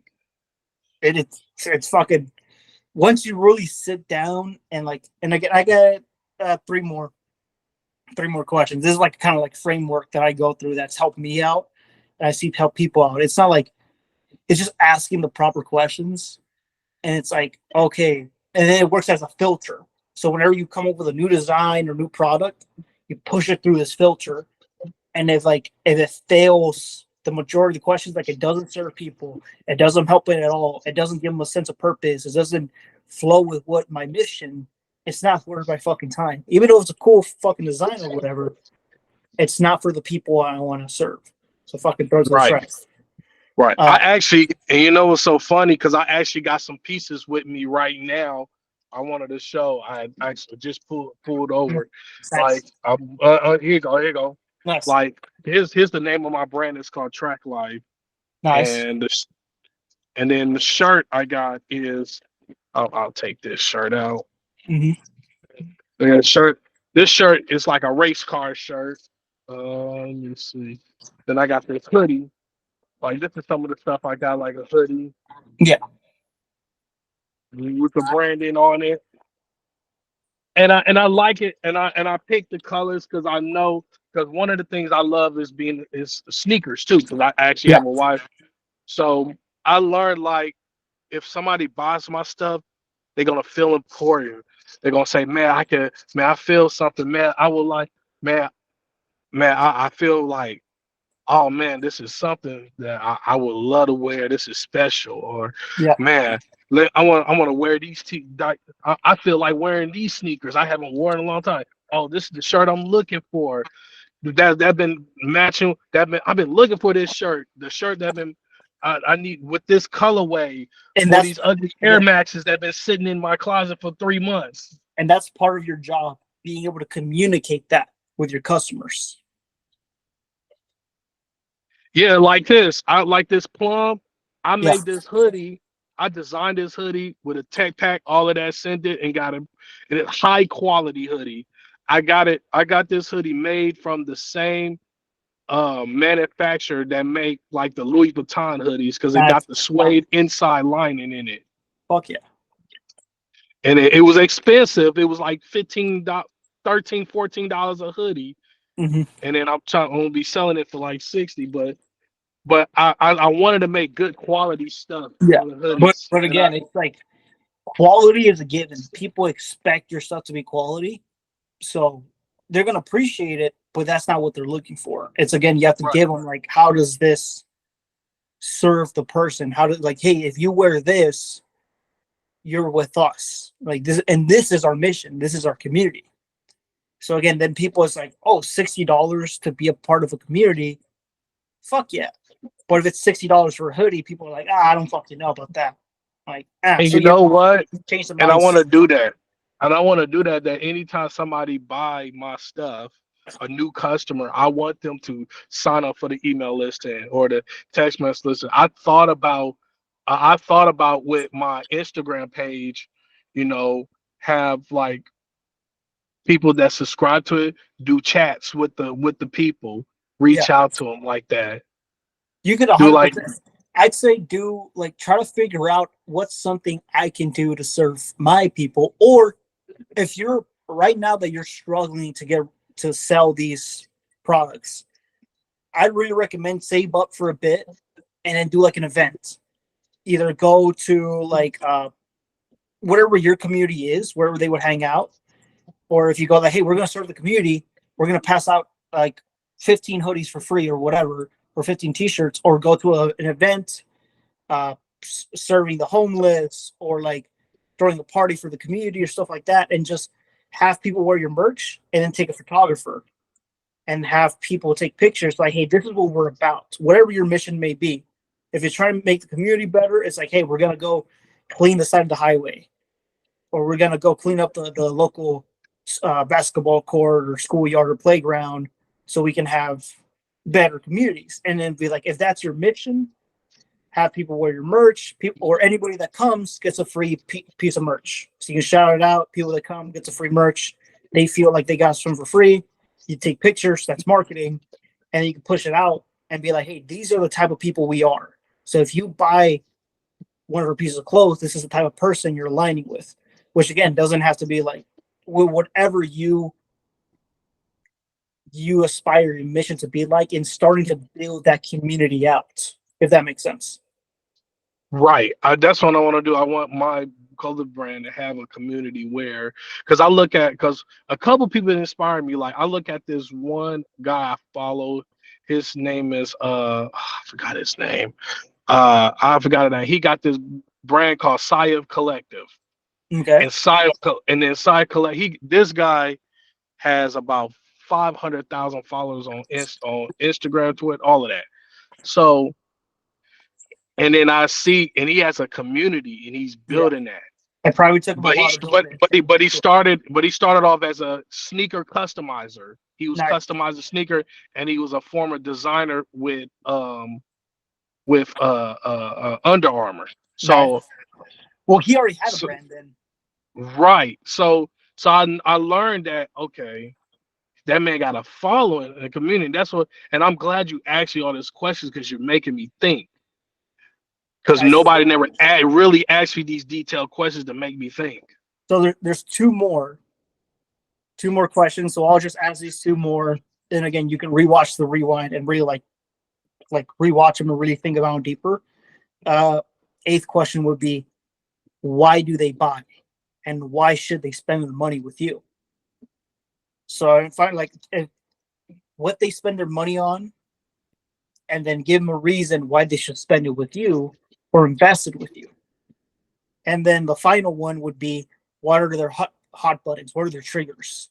What's a word or a saying or something that instantly gets their attention? Because certain communities have certain words that you can say and it stops them from scrolling. If for a military guy, if I say die motherfucker die, that's a machine gunner thing. That's something machine gunners do when they're shooting a machine gun, and that's like die motherfucker die. That's how you hold it. That doesn't mean shit to anybody. If you're not a machine gunner, you know what that means. If I say fix bayonets as well, that's a very military term. So guys that hear it, the community that I want to target, they know that word. So I use the words they use. Oh, the word I got is culture, because all of my a lot of my shirts, it'll say Track Life Clothing, and then in the bottom it'll say Live in the Culture.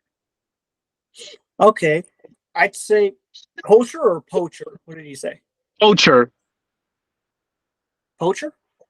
culture, like CULTURE, culture.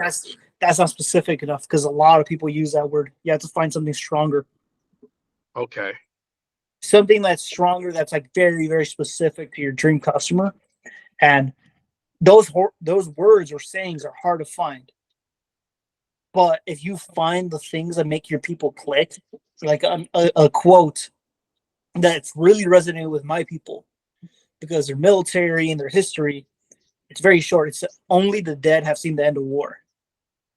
And that's from like the 1840s, some shit around there.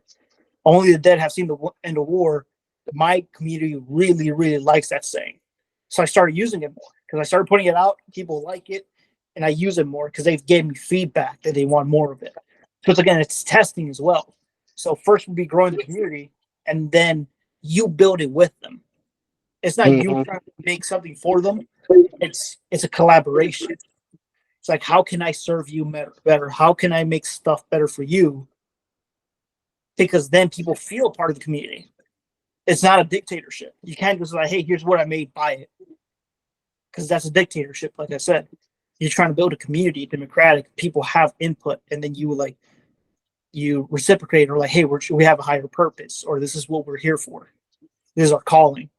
And easier said than done, like I said. But ask yourself all those questions. Again, rewatch the video, and then be like, how can I answer all these honestly? And it's not going to be perfect answers because it's your first time you do it. In 3 months, ask them again and see that, hey, how have I evolved? How has my brand changed or shifted? Or do people want more of this, or they want more of this? But I think your main goal would just be sell all your stuff. Sell all the clothing you have, or we're just going out, selling it like eBay, stuff like that. If you just want to get rid of it, or use it for marketing so you can do more drops, or build the community. And then just like, don't sell any of it. Have it for like just store it, sell it here and there to friends and family, get pictures, build the community for 3 months. And in 3 months, they're like, hey, restock. They obviously, like, you don't have to tell them like, hey, I've been sitting on this for fucking months. You can just tell them like, hey, limited edition restock, limited quantities, dropping in a week. And you know what? Because I'm thinking about attending this, because I live in Nashville. I live like in the Nashville area. and we have this thing called the Black Farmers Market, where all the Black entrepreneurs come out and they do pop-up shops. Fuck yeah. And then, so I'm planning on trying to sign up for, try to go for maybe at least, my goal is to try to make it there 1 to 2 nights.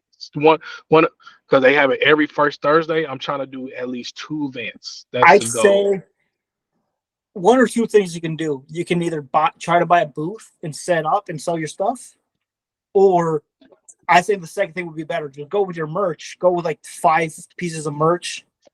Go talk to people, make communication, find other entrepreneurs that are hungry, and be like, hey, like I'm trying to build this. Like, would you have any tips or whatever?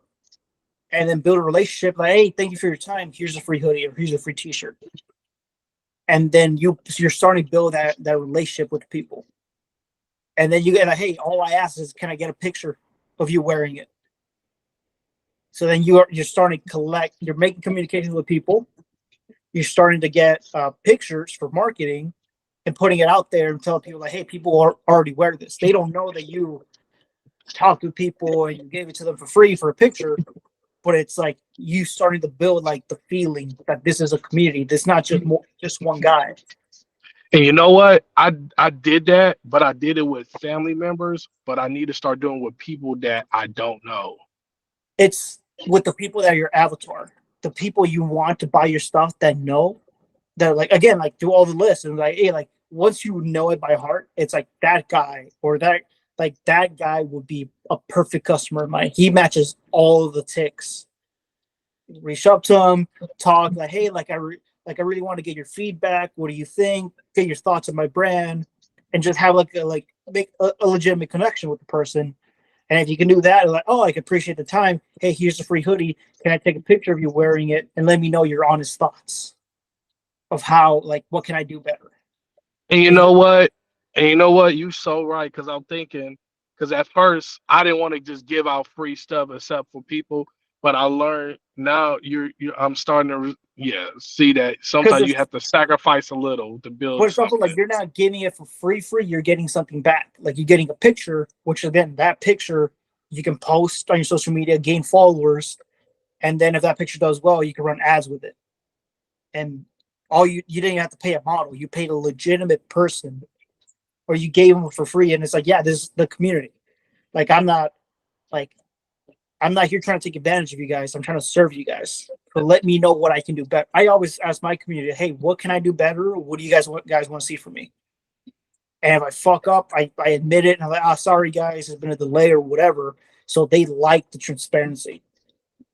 Because what can the thing where we can give people that big brands can't. We can't spend the same amount of money as big brands, but we can have a deeper connection with our customers. Because it's like I'm answering all the emails, I'm answering all the DMs, I'm answering all the comments on social media. It's not a fucking unpaid intern. It's me, the fucking brand owner. So that's the same thing that you can. It's like this is me trying to serve you. It's not like I'm paying a fucking out of touch fucking 23-year-old to respond to all the DMs and answer all the emails. I'm doing it myself. This is me. So again, it's like you have to look at the positive side of things and see how, like, again, when you lack resources, you have to be resourceful. What can I do? Yeah, because I spent a lot of money. Because at first I was thinking about, I got, because I got to a point I was tempted to put some of my stuff on Amazon just to see if it will stick. And then But I don't think it, again, because there's no background to it. People right. And that's the thing. There's no, and I said, if I do that, it might be a waste of time. There's no background to it. There's no depth to it because people just, when they see the logo, again, Nike has spent thousands, millions of dollars. So whenever you see the swoosh, you think athlete, you think basketball, you think runner, you think right. like that's what comes to mind when you see the swoosh. But they spend a fuck ton of money for you to make that connection. Right. You don't have that yet, and you have to do it organically. Right. But a good thing, it's never been fucking easier.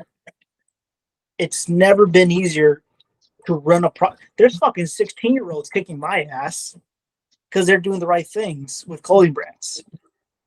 And I'm like, fuck, dude, like, what the fuck am I doing? There's fucking like 15, 16-year-old kids, but they're focusing on the right things and they're doing the right things. It's not that they're working harder, they're just working on the right things. So same thing for you. It's like you have to focus on the right things. Focus on that. And then and you're gonna suck at the beginning because everybody sucks when they start. Nobody comes out of their mom walking. We all fucking crawl and eat shit for fucking years. Mm-hmm. Yeah, But and this is this is this is going on a year. So yeah, this is year I'm year one. It's like fucking like it's not like after a year of your a kid trying to walk, you're like, you know what? Stop trying. Like you keep on failing, keep on falling. Now you're just a walker. yeah. Then you're just a crawler. You're never gonna walk. No, we tell them, yeah, fucking keep on going, keep on going, keep on going. You're gonna get it. Sometimes it takes longer for some kids. Same thing. It's like, what again? I'm saying like, yeah, the 16-year-old kids, but again, like I don't compare myself to them. It's like, fuck, like, what can I learn from them? What am I doing wrong that I can do better and learn and implement and take from there? Which again, you've already done more than most people, and you already went overseas, did a big order, but now you know, like, fuck, that was too soon. Right, because what I should have done if I would have did it all over again, I don't regret it. I don't Yeah, regret it's a nothing. learning But process. if I would have did it all over again, I should have spent year one developing, Yes. and then year two should have been the launch year. Yeah, year two should be the launch year, and then you can be like testing the waters, like what do people really like? Let me throw this and throw this. Oh, they really fuck with this. Let me do more of this. And then Right. brands don't really prosper till year 5. Like that's when a lot of companies, like just in most industries, till year 10. Year 10 is really when they start they start like growing out of proportion because they have all the infrastructure, they know what works. Now it's like amplifying everything. So I'm looking forward, like I'm barely fucking year 3.5 of my shit. I can't wait till year 5, till year 10 to see what the fuck Right. I'm doing then. And yeah, and that's what I should have done. I should have just because if I would have just stayed in development mode, maybe I would not created so much debt. I Yeah. would just been buying samples at the samples because because I got a website LLC, I got business credit, I got all of that. I did all the legal stuff right. So Yeah. but I You jumped the jumped gun. in, I jumped the gun too soon. I should have stayed in the lab and developed because I also design all the stuff too. Yeah. And I design shoes. Cause my brand, I got shoes, I got jeans, I design, I got hoodies, hats, shirts, all of that. Yeah. Stay with So shirts and hoodies. Shirts and hoodies. yeah, Stay with those. and that's the thing. I'm staying with shirts and hoodies and hats first. I'm not gonna go into jeans until because I set a goal saying my goal is if I make anytime I make a profit, I'm going to reinvest 90% back into my business and keep 10% for a rainy day. Yeah. So, because I think if I keep reinvesting 90% back into my business, something's going to happen. It's gonna, and again, it's like right now, it's like the main goal would be build the community so you can sell all the extra stuff you have and get you out of debt as soon as possible. If we can get you out of debt before the end of the year, that would be fucking amazing. So I think that'll And be that's the goal. Oh man, I want to break even because Yeah. I got $20,000 in debt. But I'm thinking if I can at least in 1 year make about 30 to 40 in 1 year, I could be out of debt and I can have something left over where I can build off of. You can, and it's all completely possible. It's just up to you. It's just up to like if you're asking the proper questions, are you focused? And it's gonna suck, but because we wish everything fucking would happen tomorrow, but it's a fucking Yes. process. But if you stay with it, you're gonna get at it. It's just what's the saying? Winners never quit, and quitters never win. Like Right. keeping at it, but also working on the right things.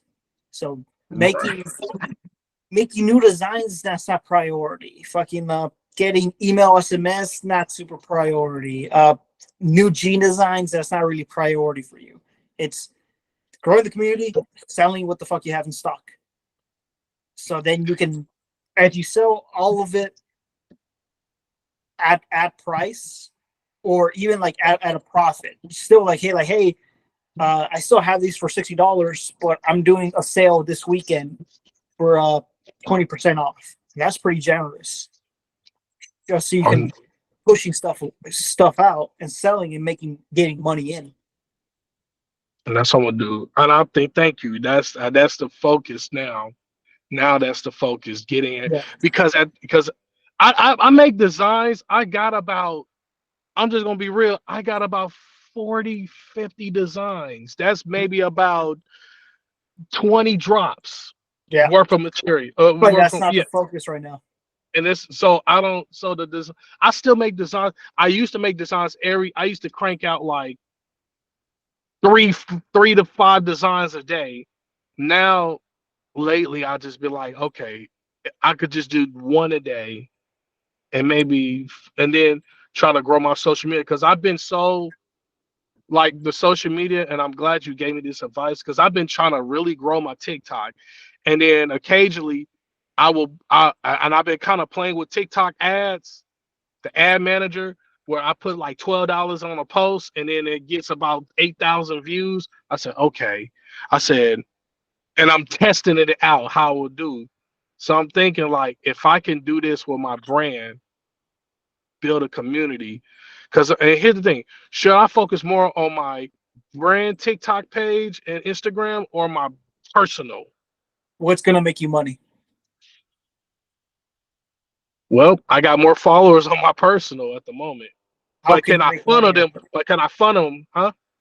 Yeah, but how are you making money on your personal? Unless you're selling the designs or you're giving classes on how to design, it's like, is there any money coming? Again, because it's like, no, I haven't made no money off my personal. That's what I'm saying. It's like, you could put more logs to that fire, but if it's not making you any money back, you're just wasting time, because that's not what's making you money. The brand, that's going to make you money. You just need to put more attention in there, and it's going to suck. But if you put attention there, there's going to be money coming back if you do it properly. So it's like, again, it's like, rather than shift focus on two things, just focus on one. Because again, if the man that tries to chase two rabbits catches neither, you have to give yourself one task, one priority, and be like, for 3 months, I don't give a fuck. This is all I'm fucking doing. I'm not fucking. And that's so true. Oh, you're speaking to me. Oh man, because that's my biggest problem. I focus on too many things at once. I'm trying to multitask and stuff, and I'm horrible at multitasking.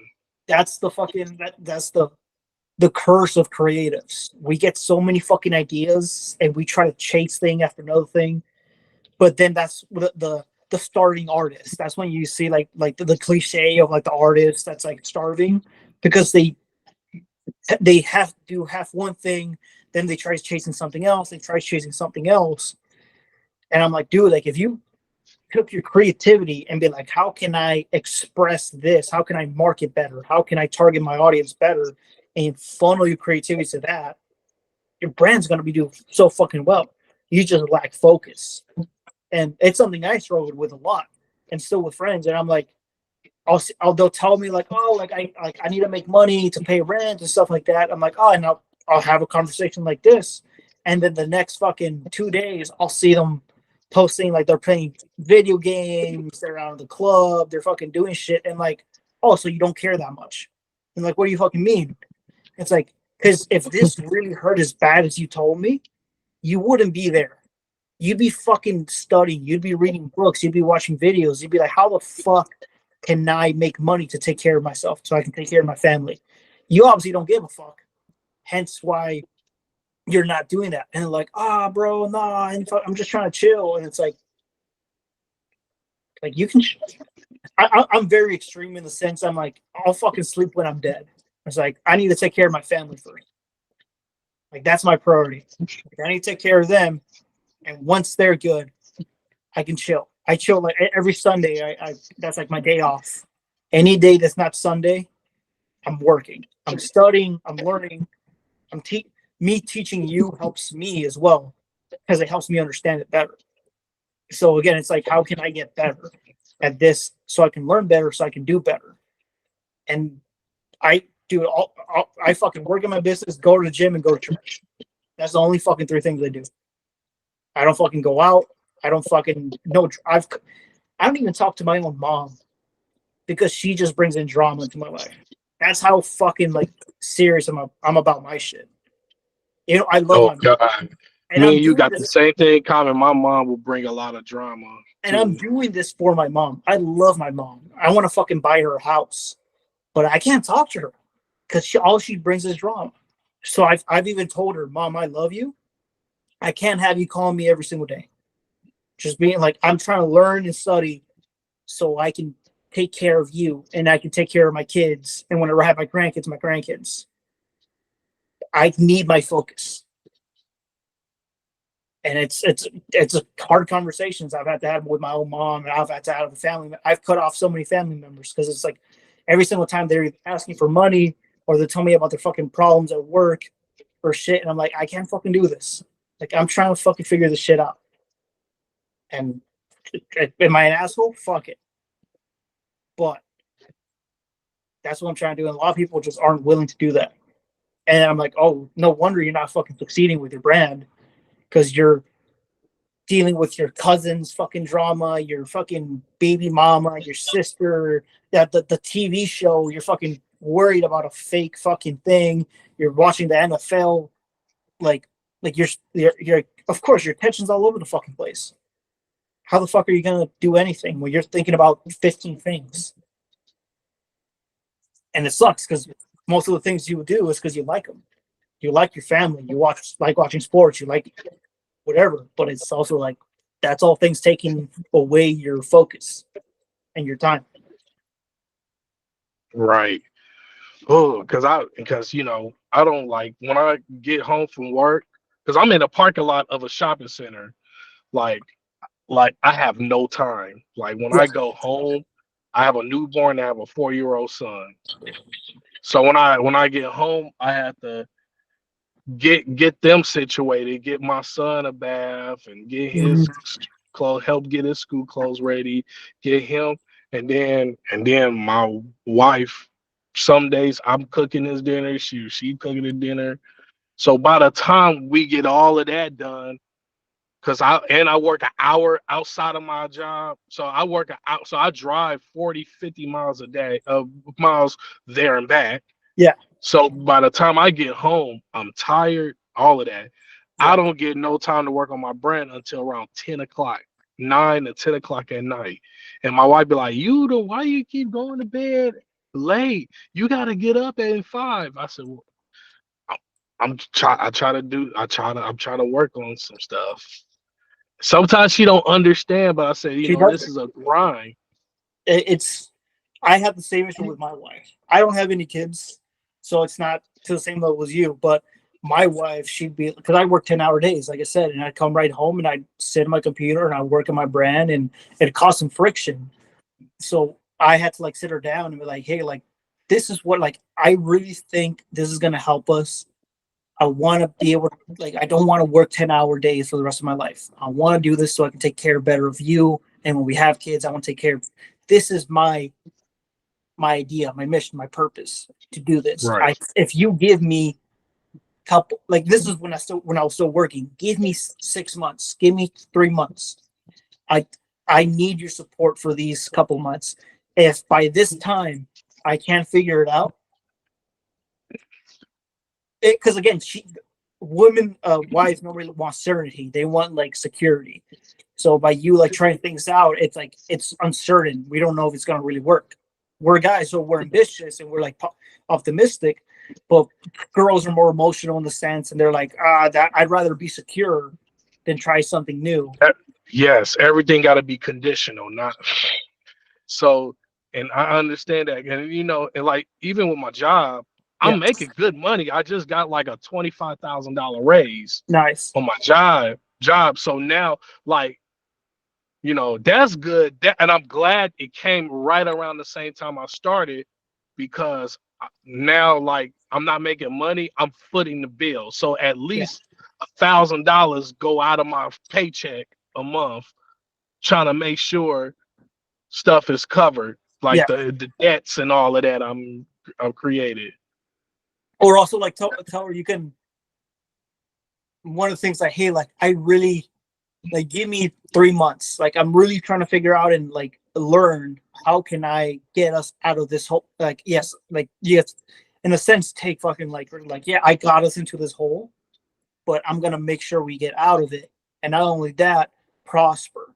But if say in 6 months we see no whatever, give her the securities. Like I'll pause, or I'll like you know her better than I do. Like what gives her like a sense of like, okay, like you help me do this for this period of time, and Yeah. afterwards, if it doesn't work, I'll pause, or we'll take a break. I'll take a break. I still want to do this, but I understand you need this, or understand you like again. Communication is fucking key, and maybe she doesn't know how to communicate her feelings too. So that's one of those things Well, where she don't. To me, she don't say nothing. She might just say, she might just say, cause me and my wife both got good jobs. We live in the middle class neighborhood, all of that BS, and yeah, so so I think the thing she don't understand that, because she never had nobody in her family that was an entrepreneur. yeah, exactly. She has She no. never seen it.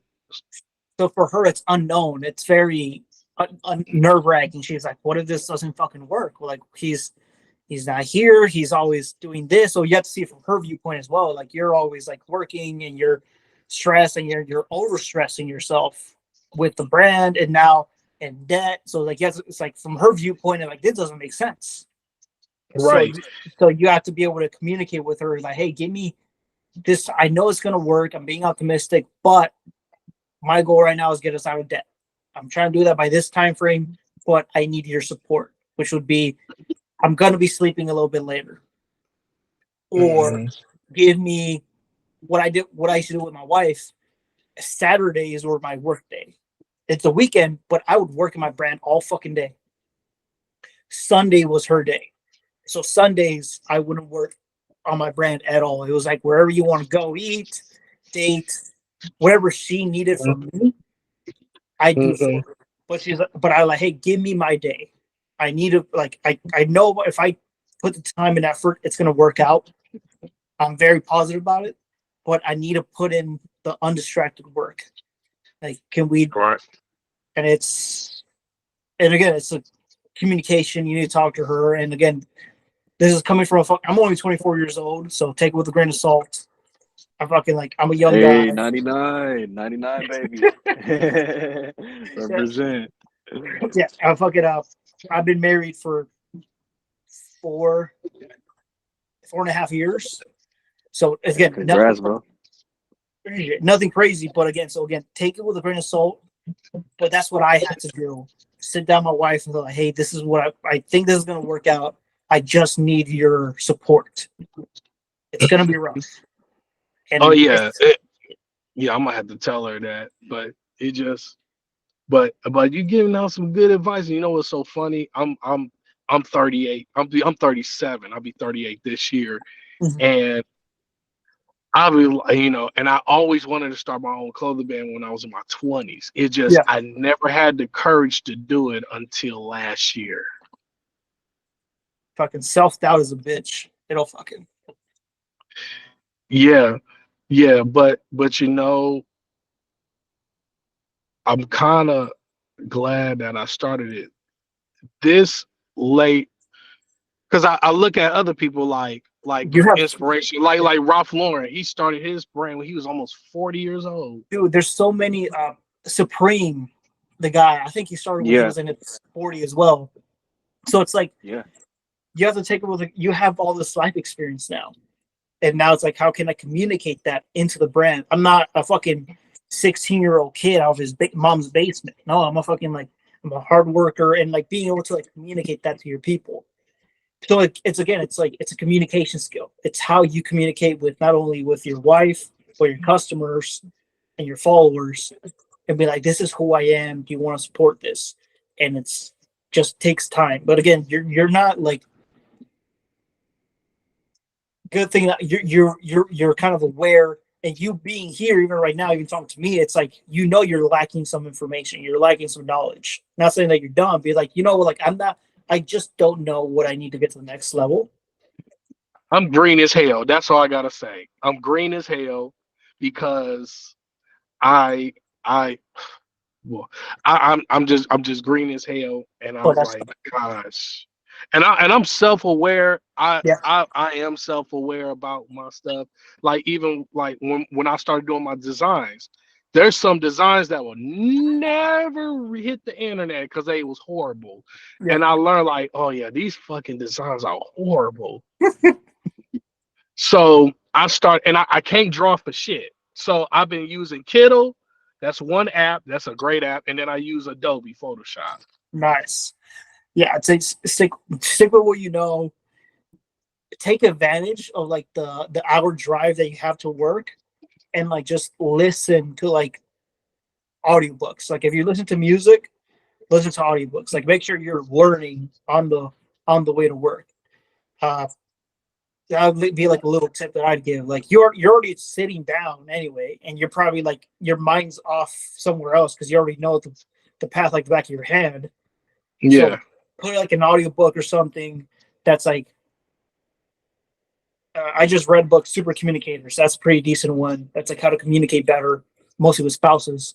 I read another book, How to Win Friends and Influence People. That's an amazing fucking book. It's from like the early 1900s. If you really understand that book, it helps you with everything. But like finding books, like, hey, what are the skills I want to learn? There's a ton of free audiobooks on fucking YouTube. You don't even have to buy stuff. Just look up free audiobooks for to get better at this, for marketing, for whatever, and then just fucking plug it on, listen to it. That's something that I think would help you out since you don't have the time so much during the week, and like kind of like make segmented times. Like, hey, like 30 minutes, 40 minutes after work, once I do this with the kids, I'm do this or I'm study. Mm-hmm. And if you do that for fucking 5-6 months, dude, you'll be so fucking far ahead of everybody else.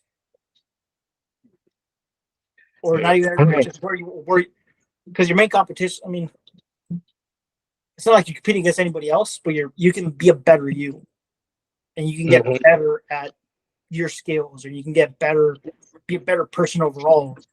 And then how can I become better if you're not trying to learn what you don't know?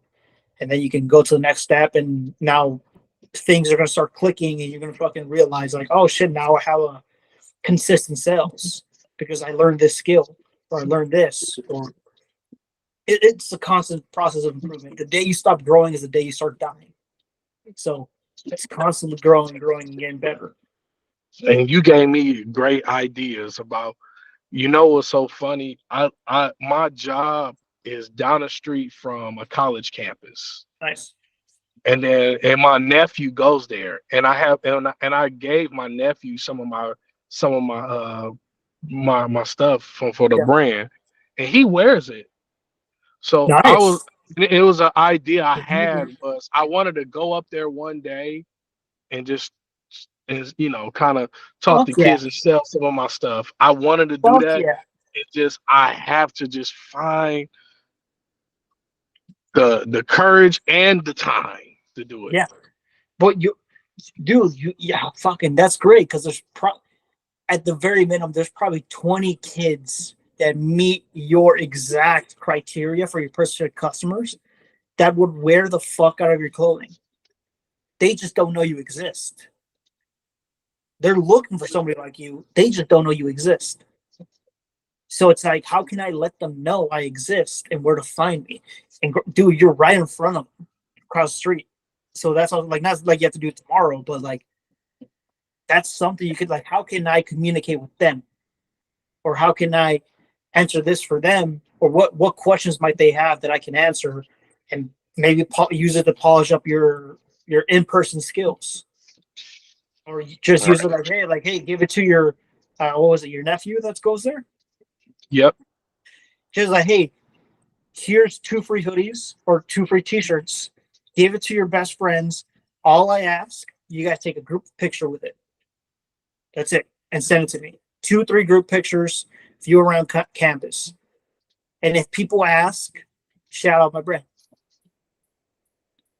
And then Cool. like, and you know what? I'm gonna do that. Because the idea you gave me is I'm gonna go up to that college campus, and I'm just gonna be like, I'm gonna just have my nephew walk around. And I ask some kid like, hey, you like this hoodie? What you think about this hoodie? They're like, oh, if they say, yeah, I like it, nice. Hey, yeah. And I'll tell them what's my brand. And I say, hey, and I'm talking out loud, thinking through, like, I'm thinking, what if I give you this hoodie? How you will feel? Yeah. Or even like that, you can just ask them like, what's the first thing that comes to your mind? And if they ask like, oh, like this or this, like, why you ask? It's like, oh, because you can just be transparent. I'm starting this brand. I think it'll be good for somebody like you. I'm just trying to see what I can do better. Do you have any inputs? And then they give you your inputs, write it down, whatever. Hey, I appreciate the feedback here. And they're like, oh, that's so nice of you. And then you can have somebody recording if you want for content, or you can just do it just out of goodwill, get feedback from the customers you want, and be like, hey, yeah, just what if anybody asks you, it's my brand. Here's a business card. What I do is stickers. I'll give like a sticker, and the sticker on the back, it'll have like a business card information.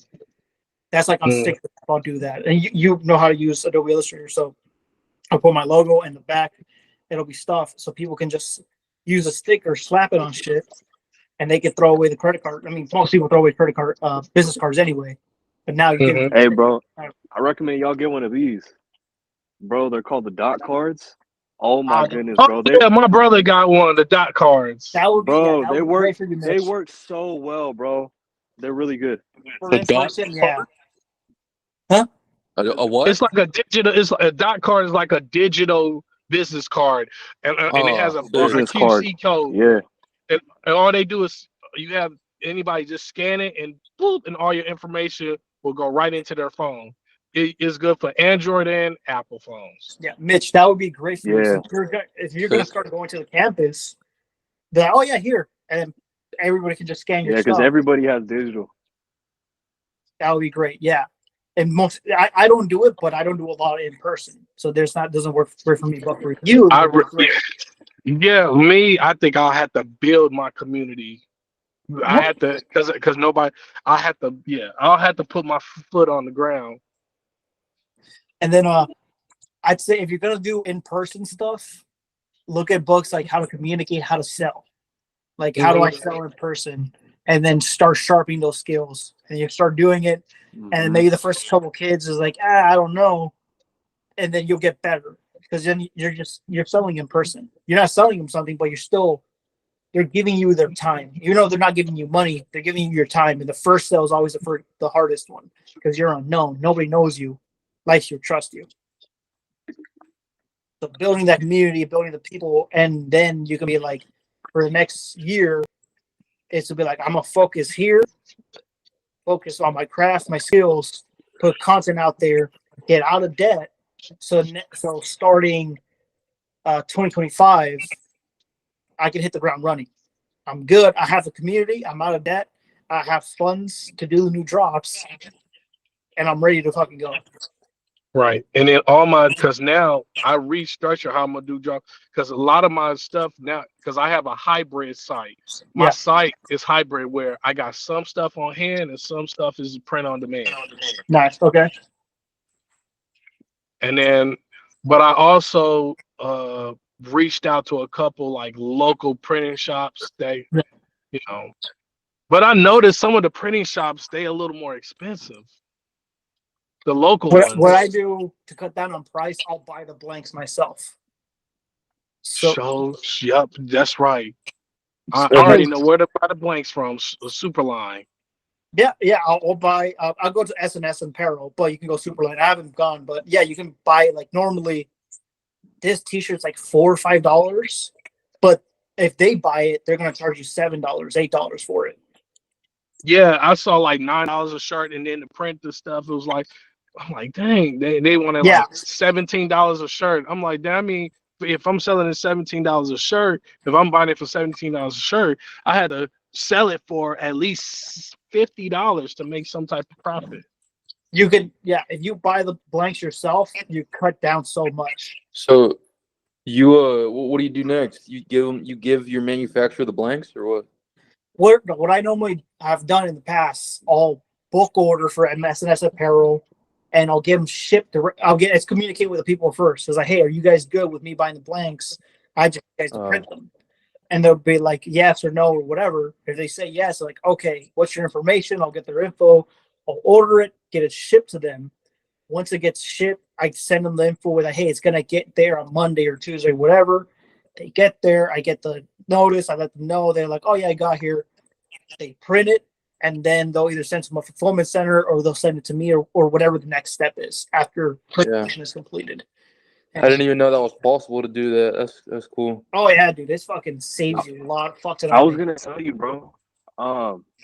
In my situation, because obviously, like I said, I don't really care to make crazy amount of profit. Obviously, some type of profit, but not like sell everything because I plan on giving a few pieces out. Yeah. But I was gonna say too, is it better to buy over time? Like for example, get the printers, get the receipt tape or not tape paper, the receipt tape paper. Obviously, like everything that I would need to pack it out myself and kind of start off small here and then grow it in fulfillment centers, or should I kind of just only have a few like examples like with me physically and then just do the rest kind of like how you're if doing? you have the time, I'd say do it yourself for as long as you can. Do the shipping and fulfillment yourself, cool. just because you save up so much. Like, yeah, you have to spend the time to do it, but you're not making enough money yet, if that makes sense. Once you get to a certain point that you make enough money, it's like shipping fulfillment takes a lot of fucking time. And it's like, if I'm making X amount, I can easily pay somebody to do it and I get my time back. So, and focus that time not to chill, but so I can grow the business more. And it's like, Right. So I really recommend for you right now for like the next 6 months to a year, just do all the shipping. Also, you get to learn how to do it properly. So when your guys, if they have issues, you can call them out on their bullshit. Because a lot of folks, they're gonna try to take advantage of you. If they know you don't know, they're gonna be like, oh, it's an extra charge of this much, blah blah blah, and you're just gonna be like, oh, sure. And they're going to take advantage of you. But if you know how to pack your stuff yourself and you know the weights and you know, like, well, from going from here to here should be about this much, like it's hard to pull the veil on you. So I recommend, like, unless it's getting to the point like, dude, you're fucking packing orders for 3 hours a day, and it's like getting to the insane amount that like you have to like get fucking those 2 big baskets from USPS to fill up. It's fucking like there's no need really.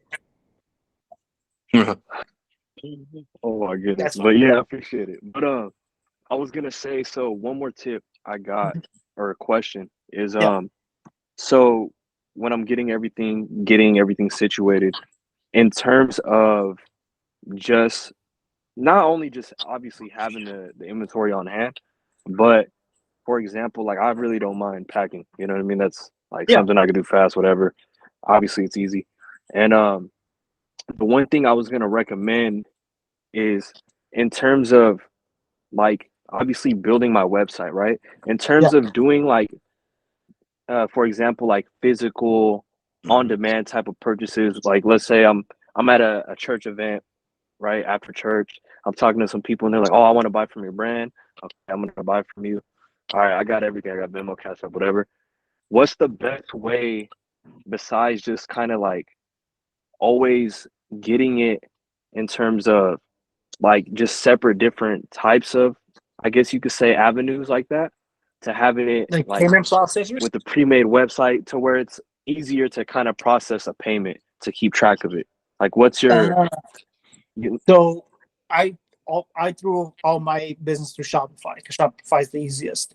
You can yeah, you have to go to the settings. I don't remember where because I did this like a while ago, but I've yeah, made it to the point that people can do like Shop Pay, they can do Apple Pay, they can do yeah. See, that's what I want to do. Yeah, yeah.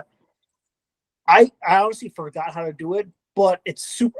It wasn't even hard. I remember I did it like within 30 minutes. You just have to go connect it to a PayPal, connect it to like stuff like that. Most people do PayPal or Shop Pay if they want to do mm-hmm, payments and stuff like that. And mm-hmm. because most people, I hate fucking whenever I want to buy something, I was like, oh fuck, I gotta type in every fucking number of my credit card. I have to type in Yeah, everything, yeah. and See, that's when you're gonna lose a lot of people because people are too lazy. Or it's also like, like, do I really want it that bad? It's like, nah. So I noticed I lost sales, so I hooked up Apple Pay and Shop Pay and fucking like PayPal. I haven't hooked up Mhm. Venmo or any of the other things, but with just those three, people like, oh, I just press once and PayPal fucking takes it. Or it's like, oh, this is a bit much. Oh, I could do 4 payments with Shop Pay, and Shop Pay ups the bill, and they do like their fucking payment every 2 weeks or whatever. Or Apple Pay. Most people use fucking Apple, so they can just fucking double tap their saved card and right. pay it like that. So that's also being like, make it as easy for your customer for the journey. You don't want any bumps. You don't want them like stop and be like, ah, fuck, do I Yeah, really want to go through this? Because again, it's a T-shirt or it's a hoodie or it's a hat. It's like they don't really need right. it. They want it. But if there's any bumps in the road, it's like, do I really want it? And they're gonna start doubting themselves, and that's when you lose them. They're not gonna buy from you anymore. You have to make it seamless. So Yeah, again, I don't remember. There's probably some on YouTube. You can probably find tutorials, or even like on the settings on Shopify. You can just see how to add payment processors, and then just add them individually. And then yeah, okay. I'd really, really recommend Let me do see. those. Add payment That's good. You know processor. what? You know what's so funny with Shopify? I I made some bad mistakes with. Oh, that's the wrong part. Open the wrong door. But there's I'm sorry. I'm walking out the store. I accidentally opened somebody else's car door, Oh, and they had the same car as mine. I hope it. Dang. Yeah, that's the wrong car. And that person I left was their gonna tell door you open. too. Let they. Oh, I'm back. I'm back. Okay, I mean my car. But I was gonna say, Shopify. I found out how much resources you can use on Shopify, and because I use Wix currently, Yeah. and then and the biggest mistake I made was I paid a web developer $2,000 to develop my website, right? oh, And then that was the biggest Dang. ripoff ever. And I realized I went on Shopify website templates and I saw a similar template for $300. All I had to do was buy the template, download it, and plug and play. Yep. You talking about, man? That's the lessons I learned. I got finesse. But hey, yeah, we live and learn. It's fucking like you were just ignorant. The guy saw and he took advantage of you. Like I remember when I started my other brand, uh, me and my partner we paid a girl from the Middle East somewhere to build us a brand for $500, and it was fucking shit. It was shit. And then I went to Shopify, and I'm like, look at all these free templates. I can probably figure this out, and figured it out. Got better at it, and both of my websites are free templates. Like they're not even Right. paid template. So it's like I've just made them look nice because I know how to work with them. But it's like, Right. Oh my gosh. I still can't believe I still get mad to this day over that, but I learned that valuable lesson. yeah, no, fuck, dude. That's why Shopify is fucking easy, and then you can edit it afterwards. You don't have to pay anybody else to come fucking change images and shit. I was gonna say through Shopify, bro. Like, do they have an option where you could like get it cheaper with the wholesale license on there, or do they just have a lot of pieces where it's like already kind of cheap as it is, like in terms of setting it up? Like if somebody wants to buy multiple pieces, Yeah, I think, what app do I use for that? There's an app I use for my websites. I think it's a Sortion app or Bundles. I don't remember. There's an app that I downloaded for Shopify that has it. So when people try to order something, it's like, hey, if you order 2 of these, you get a 5% discount. If you order 3, you get 10%. yeah, If you like order stuff 4, like you that. get you get 25. Let me see which one I have. So I have a Sourcing is another app that I have that recommends people cheaper stuff. So it's like, oh, you like this T-shirt, the design? Here's the design as a sticker for $4, $4.99. But you can add it for $4.97, which isn't a big fucking jump. But you be like most people like, why the fuck not? And they'll just add it. And I made like an extra $2, $3. Let me see what app I use. So yeah, Sortion.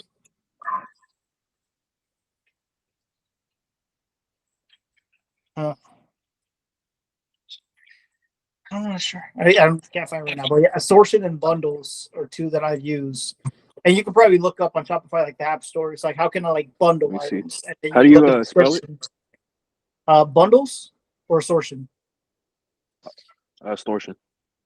ASSORTION, and it's like an A, like a triangle.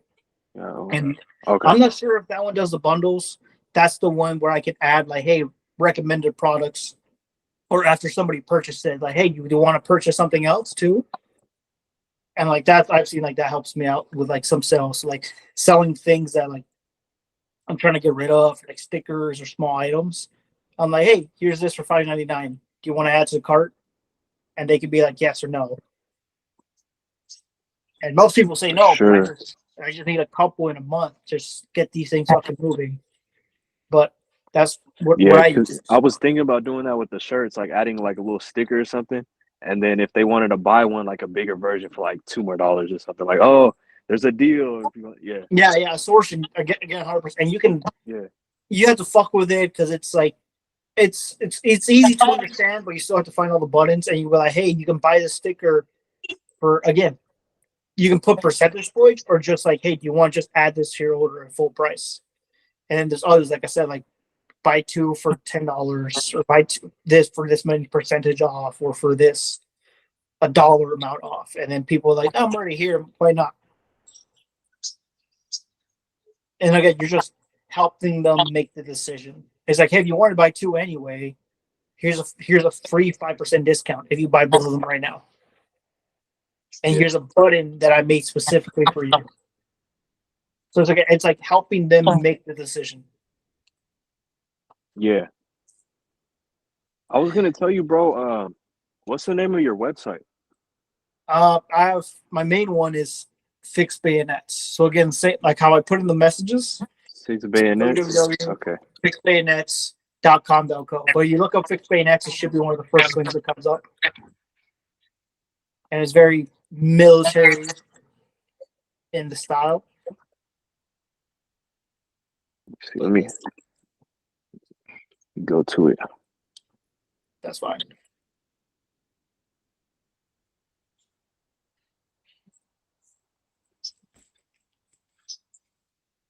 Let me see. Luis, you had any? I mean, we've been down here for about 2 hours, so Yeah.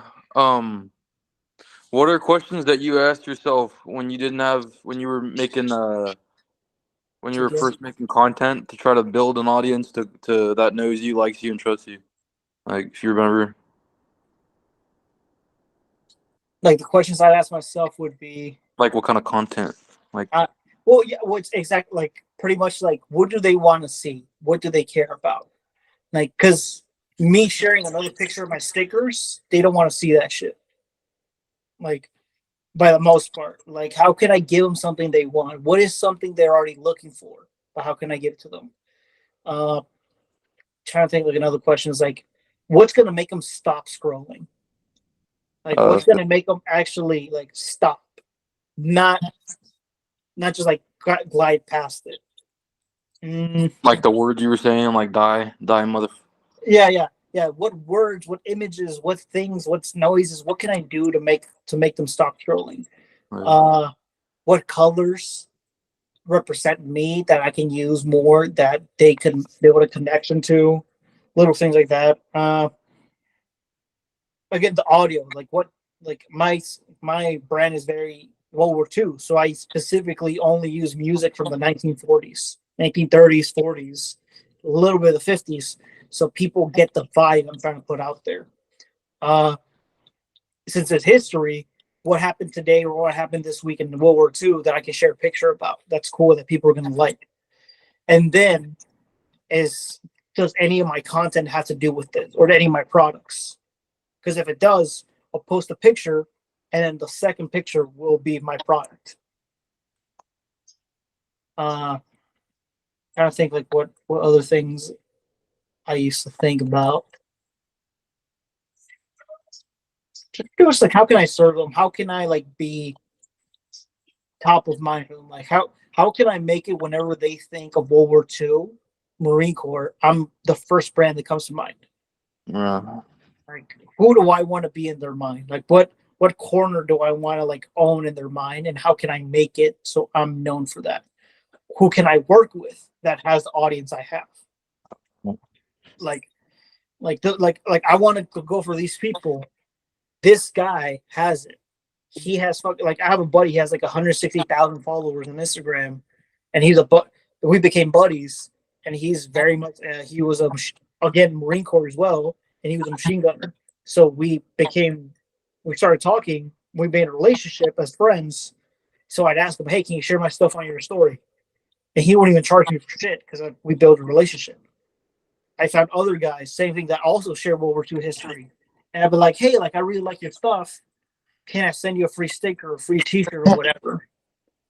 And they'd be like, "Oh, fuck yeah, dude." And then now I made the relationship, so whenever like, "Hey, like, you mind sharing my stuff on your," they might only have 10K followers, but still 10K fucking followers. Yeah. And it's like building like how can I find like who has their attention, and how can I become friends with them or work with them?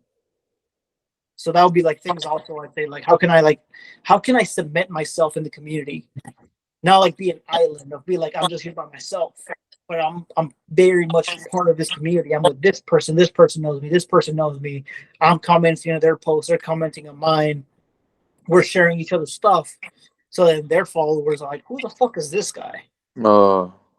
Yeah. And they're like, well, if he likes them, there's a closer affinity to it. I'm not a complete stranger. So that's also something else that I try. Like, how can I make myself more known? Not try to sell stuff with people. How can I let people know like this is who I am, this is what I stand for? Which again, that takes time and energy, but it worked out for me. Mm-hmm. Anything else? No, I was gonna ask Mitch too. You there? Yeah, I'm still here. Where'd you get those blanks? If you don't mind asking. Talking about the blanks. Yeah. So what I did with my shirts, I got them from China, but I had a Chinese manufacturer do all the printing and all of that, and they gave me some high quality blanks. Oh, they sewed Like it them. was some like washer, yeah. But one place that a lot of people I know, they order from Superline. It's this Superline. They're based out of Atlanta. All they sell is blanks. Yeah, they're growing. I haven't bought anything from them personally, but I haven't heard anything back from them either. Does a wholesale license I is don't, that good to get? when I looked on the website, I don't think they talked about a wholesale license or nothing. They just sell blanks. Like you could buy blank, excuse me, to do shirts for a family member or something like that. Because in Atlanta, because their store, they sell blank hoodies, blank hoodie sets. They sell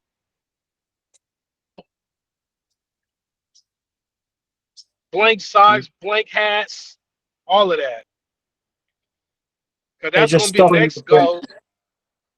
Yeah, so that's because when I do my next drop, the idea I had was I was just gonna buy 50 blanks and then send it off to like and 50 blanks and I was gonna send it off to a printer top, but I forgot the element. It is way cheaper. Mm. Cause that's gonna now. Cause that's the idea. I'm thinking now. That's what I'm gonna do. Just buy 50 blanks and then get it printed off. Yeah, 100%. Like you can just buy, talk to again. There's probably 3 fucking screen printers within 40 minutes of you at minimum, and then you can just like, hey, what's your minimum? This, like, okay, like I have a couple blanks. Can I like? I want to take them over so you guys can do DTG or screen print or whatever you want them to do. Screen print is obviously more expensive, but I'd say do DTG. And it's like, yeah, like, can you guys do it for me? How much would the production be? How long would it take? I can drop them off. When can I pick them up? And they'll be like, oh yeah, this, whatever. And then you can. I mean, that easy. Yeah, cause that's gonna be the now. I'm glad I got to talk to you. They call you Rich, right? Yeah. I'm glad I got to talk to you. Now I got an idea to build my community first. Yeah. So I'm not gonna drop. So I'm just thinking out loud. I'm not gonna drop no more designs or nothing. I'm not gonna drop nothing until I just get all the most of the inventory out. Until you sell at least 70% of it, 60 to 70, don't even worry about making any new shit. Just focus on what I got. Okay. Focus on what you got, get rid of it, sell it. I mean, you got to give it away, at least get something back. Get an email, get a phone number, get a picture, something. Or even, you can even be more resourceful. Find a photographer. It's like, hey, like, if it's a friend of a friend, like, hey, if I give you a hoodie, can you take me some nice pictures from it? If I give you 2-3 hoodies for free. And You know what's so off and try to build a portfolio, it's a win-win. And I do need to find a photographer because I had a photographer. Like I was gonna do a full photo shoot. I had a photographer. He was my wife's cousin. The man ghosts me. That's dealing with family. It wasn't any like money or nothing. He just ghosted me. Yeah, again, it's people are people. You're not priority right either for him. Probably it's like, Yeah. So take it with a grain of salt. Just move forward. Yeah, I ain't gonna lie. I was like I said. What made me learn to start business. I can't take everything personal because at the beginning I took everything personal. That's what I'm saying. Like study sales. Like fucking like. If you take everything personal, you're never going to move forward because you're always going to be stuck in your head. And then one guy's going to tell you, oh, you fucking suck or this sucks. And you're going to be like, fuck. And you got to like kind of train yourself. Like, no matter if people praise me or hate me, it doesn't affect me at all. I don't need your praise. I don't need your hate. And that takes time to build. And that's what I'm learning. Just not take everything personal because the guy, this was a guy like man, you just ghosted me and I told him I was gonna pay him whatever price he needed. But you know, but after that I saw him again. I asked him like, hey, what happened? We were supposed to do this photo shoot. He said, oh man, I had like 5 appointments lined up to do proms and graduations. You weren't priority for him. And that's right, like you said, and I just let it go. Yeah, I mean, it's something that I like that's helped me. It's like I just assume everybody is just out. not out for themselves, but everybody's gonna do what serves them the best. Mm-hmm. Whatever is the best for them, whatever like is gonna help them better, they're gonna do that. Now, if there's any way that I can make like them helping themselves or helping me also helps themselves, that's a fucking win-win. It's like, hey, you help me out, you're gonna get some like you're gonna get profit or you're gonna get the better in the deal. Right. And then like I know where their motives are. Right. Like, And then I learned a whole lot, and that's so true because I learned a whole lot. I even had people try to take advantage of an opportunity. Like I knew somebody that was trying to get into business with me, and I told them no. I just started my own brand. yeah, And I was like, yeah, I'm against partnerships personally. I'm like, I am too. I'm against. I'm not gonna partner up with nobody. yeah, unless you're.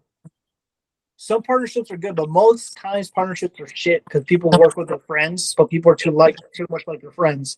You need somebody that's a complete opposite of you. If you're great at ideas and production and coming up with like marketing, you need somebody that's super analytical, that's super technical, that's super like the opposite end of you. So you guys balance each other out. You don't need another you. I don't need another Rich. I don't need another guy coming up with 50 ideas and knows how to run social media and shit like that. That's just a waste of my fucking time. Right. Because if we do the same thing, one of us is useless. Like we need somebody else to do accounting. We need somebody else to do the email. We need somebody else to do something else. And that person, they don't have to be my partner. I can just pay them. Right. Fucking, That's so true. all right, we've been going for about 2 hours and 20 minutes. What the hell? I was gonna tell you, bro. I got one last question. I was trying to look up your I think he website, accidentally bro, He's not and dropped here I off. right feel like now. I'm He's not typing here it right in now. wrong. He's not here right now. 1 second, 1 second. Oh, he did? Huh. Bad. I can't hear you guys.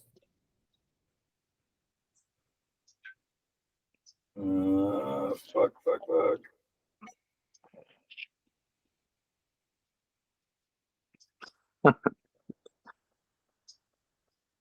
Okay, there it is.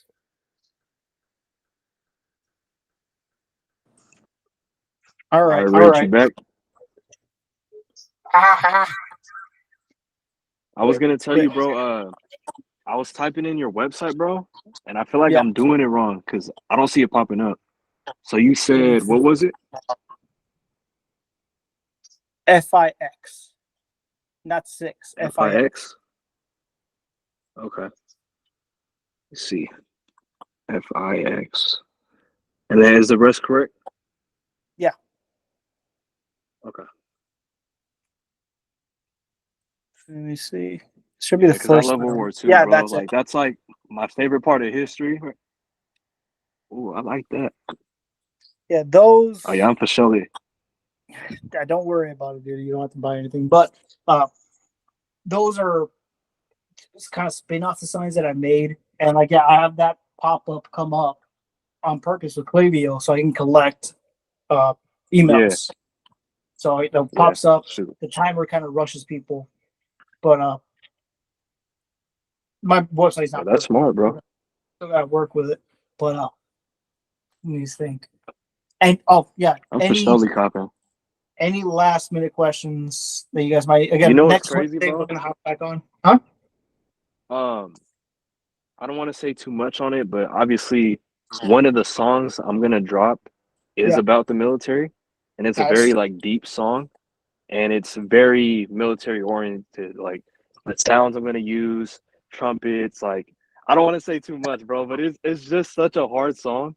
So like whenever I do drop it, I do plan on doing that with a lot of military members involved that are active duty or retired.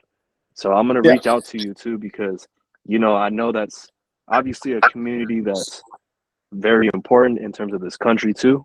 Common sense, yeah. you know what I mean? So that I and just just added my overall history, bro. yeah I on the chat that's my personal IG. So if you whenever you get it done or if you want to send it over, He'll give you personal thoughts. Yeah, for sure. I got you, bro. Yeah, because I'm Yeah. for surely buying some patches and stuff too. Because Oh that's my God. actually one of the things I wanted to start collecting, like just on the side, like over time. And then I wanted to kind of build like a little poster wall with nothing but just patches. And I actually But again, have like, my best friend, bro. He has a lot of nice patches, bro, and he has them on his backpack, the military ones, and and they're again, like custom my ones too. community, they love patches. So Velcro Yeah. patches, like you put in your uniforms or backpacks. Your guys' community Yeah, might not like patches, but my guys love them. And then I have yeah, this back end where it's a sticker, so they can stick this on stuff and put your patch on other stuff that doesn't have Velcro. So guys really love. yeah, And again, I buy these for $4. I sell them for $20. bro. That's a steal. That's And nice. but also like I didn't start at that. I used to sell them for $10, and I would sell out fucking fast as shit. Hmm. And then I raised it. Yeah. I'm like, fuck, dude. I restock, sell them for 12, same, fucking 15, same. So it's like I've built a demand enough that like I've had people like, oh, fucking $20 for a patch, and I'm like, dude, it's fucking like you should have bought one a year ago when they were fucking $10. Yeah, Uh-huh. It's yeah, but again, it's like now I have that demand. Well, that's why I can raise the prices because yeah, I can't keep them in stock long enough. Right now, they've been like pretty nice now because people like the demand is gone down. Summer's gonna go right back up, but yeah. also know your community, what they like, what they want, and giving it to them. For sure. Hey, I appreciate the knowledge you blessed us with today, man. It's definitely gonna help a lot, bro. Yeah. I hope it does. I hope it helps y'all out. Sorry if I ranted too much. Nah, No. bro, you did your thing, bro. Hey, I Nah, love you wasn't history, man. ranting. For real, Nah, it's bro. some needed information. All right, appreciate Yeah, it. man. Like, hey, could never go wrong with the Pacific. You know what I mean? That's my favorite part of World War II too. Guadalcanal and everything. So it's nice, man. Hey, fuck yeah, appreciate it. Let me see. So nobody's got any final thoughts or anything like that? I think I got Nope. one more question. Um, do you critique websites or anything, or just give some what? Not at the moment. I might be doing that in the future, my own personal thing, but through brand builders, I don't. Because I was just gonna ask if you look at my website, like the items I have. Yeah, if you want, yeah, go my personal IG, have the creator, send me it. Like I'll go through real quick. I really recommend. Chris has calls on Mondays. They're fucking long calls, so I'm fucking. Oh yeah, we was on there for 3 hours last night Yeah, or the dude, other night. it's late as shit for me, so I can only last about an hour, so I gotta go fucking bed because I'm a fucking kid. But if you can get Chris to really like look into it, he'll fucking let you know. But also that being said, Chris's website is very, very simplistic. So you have to see like from his point of view, the less is more. And then I'm a bit of the opposite. I like giving a bit more context. I like having more color, more pictures. So his critique is going to be different than my critique. So you have to have that in context a bit too. But again, it's either way. It's just like personal preference. Again, it's like what your customer wants too. If they like minimal stuff, give them minimal. If they like over exaggerated colors and fucking all this shit, give it to them. But yeah, no, like my personal IG, I'll go through real quick, and then I'll take like a quick look, and I'll let you know. Thanks. Yeah, I appreciate it. But other than that, I think that's it. We did like 2.5 hours, a lot more than I expected. I hope you guys got a lot of good stuff. Yeah, it was cool. Thanks. No problem. All right, y'all take care. Yeah, See y'all next appreciate you, man. See ya. See ya, Yeah, bro. you too. See you guys. Yep. All right, see you, man. Hey, take care.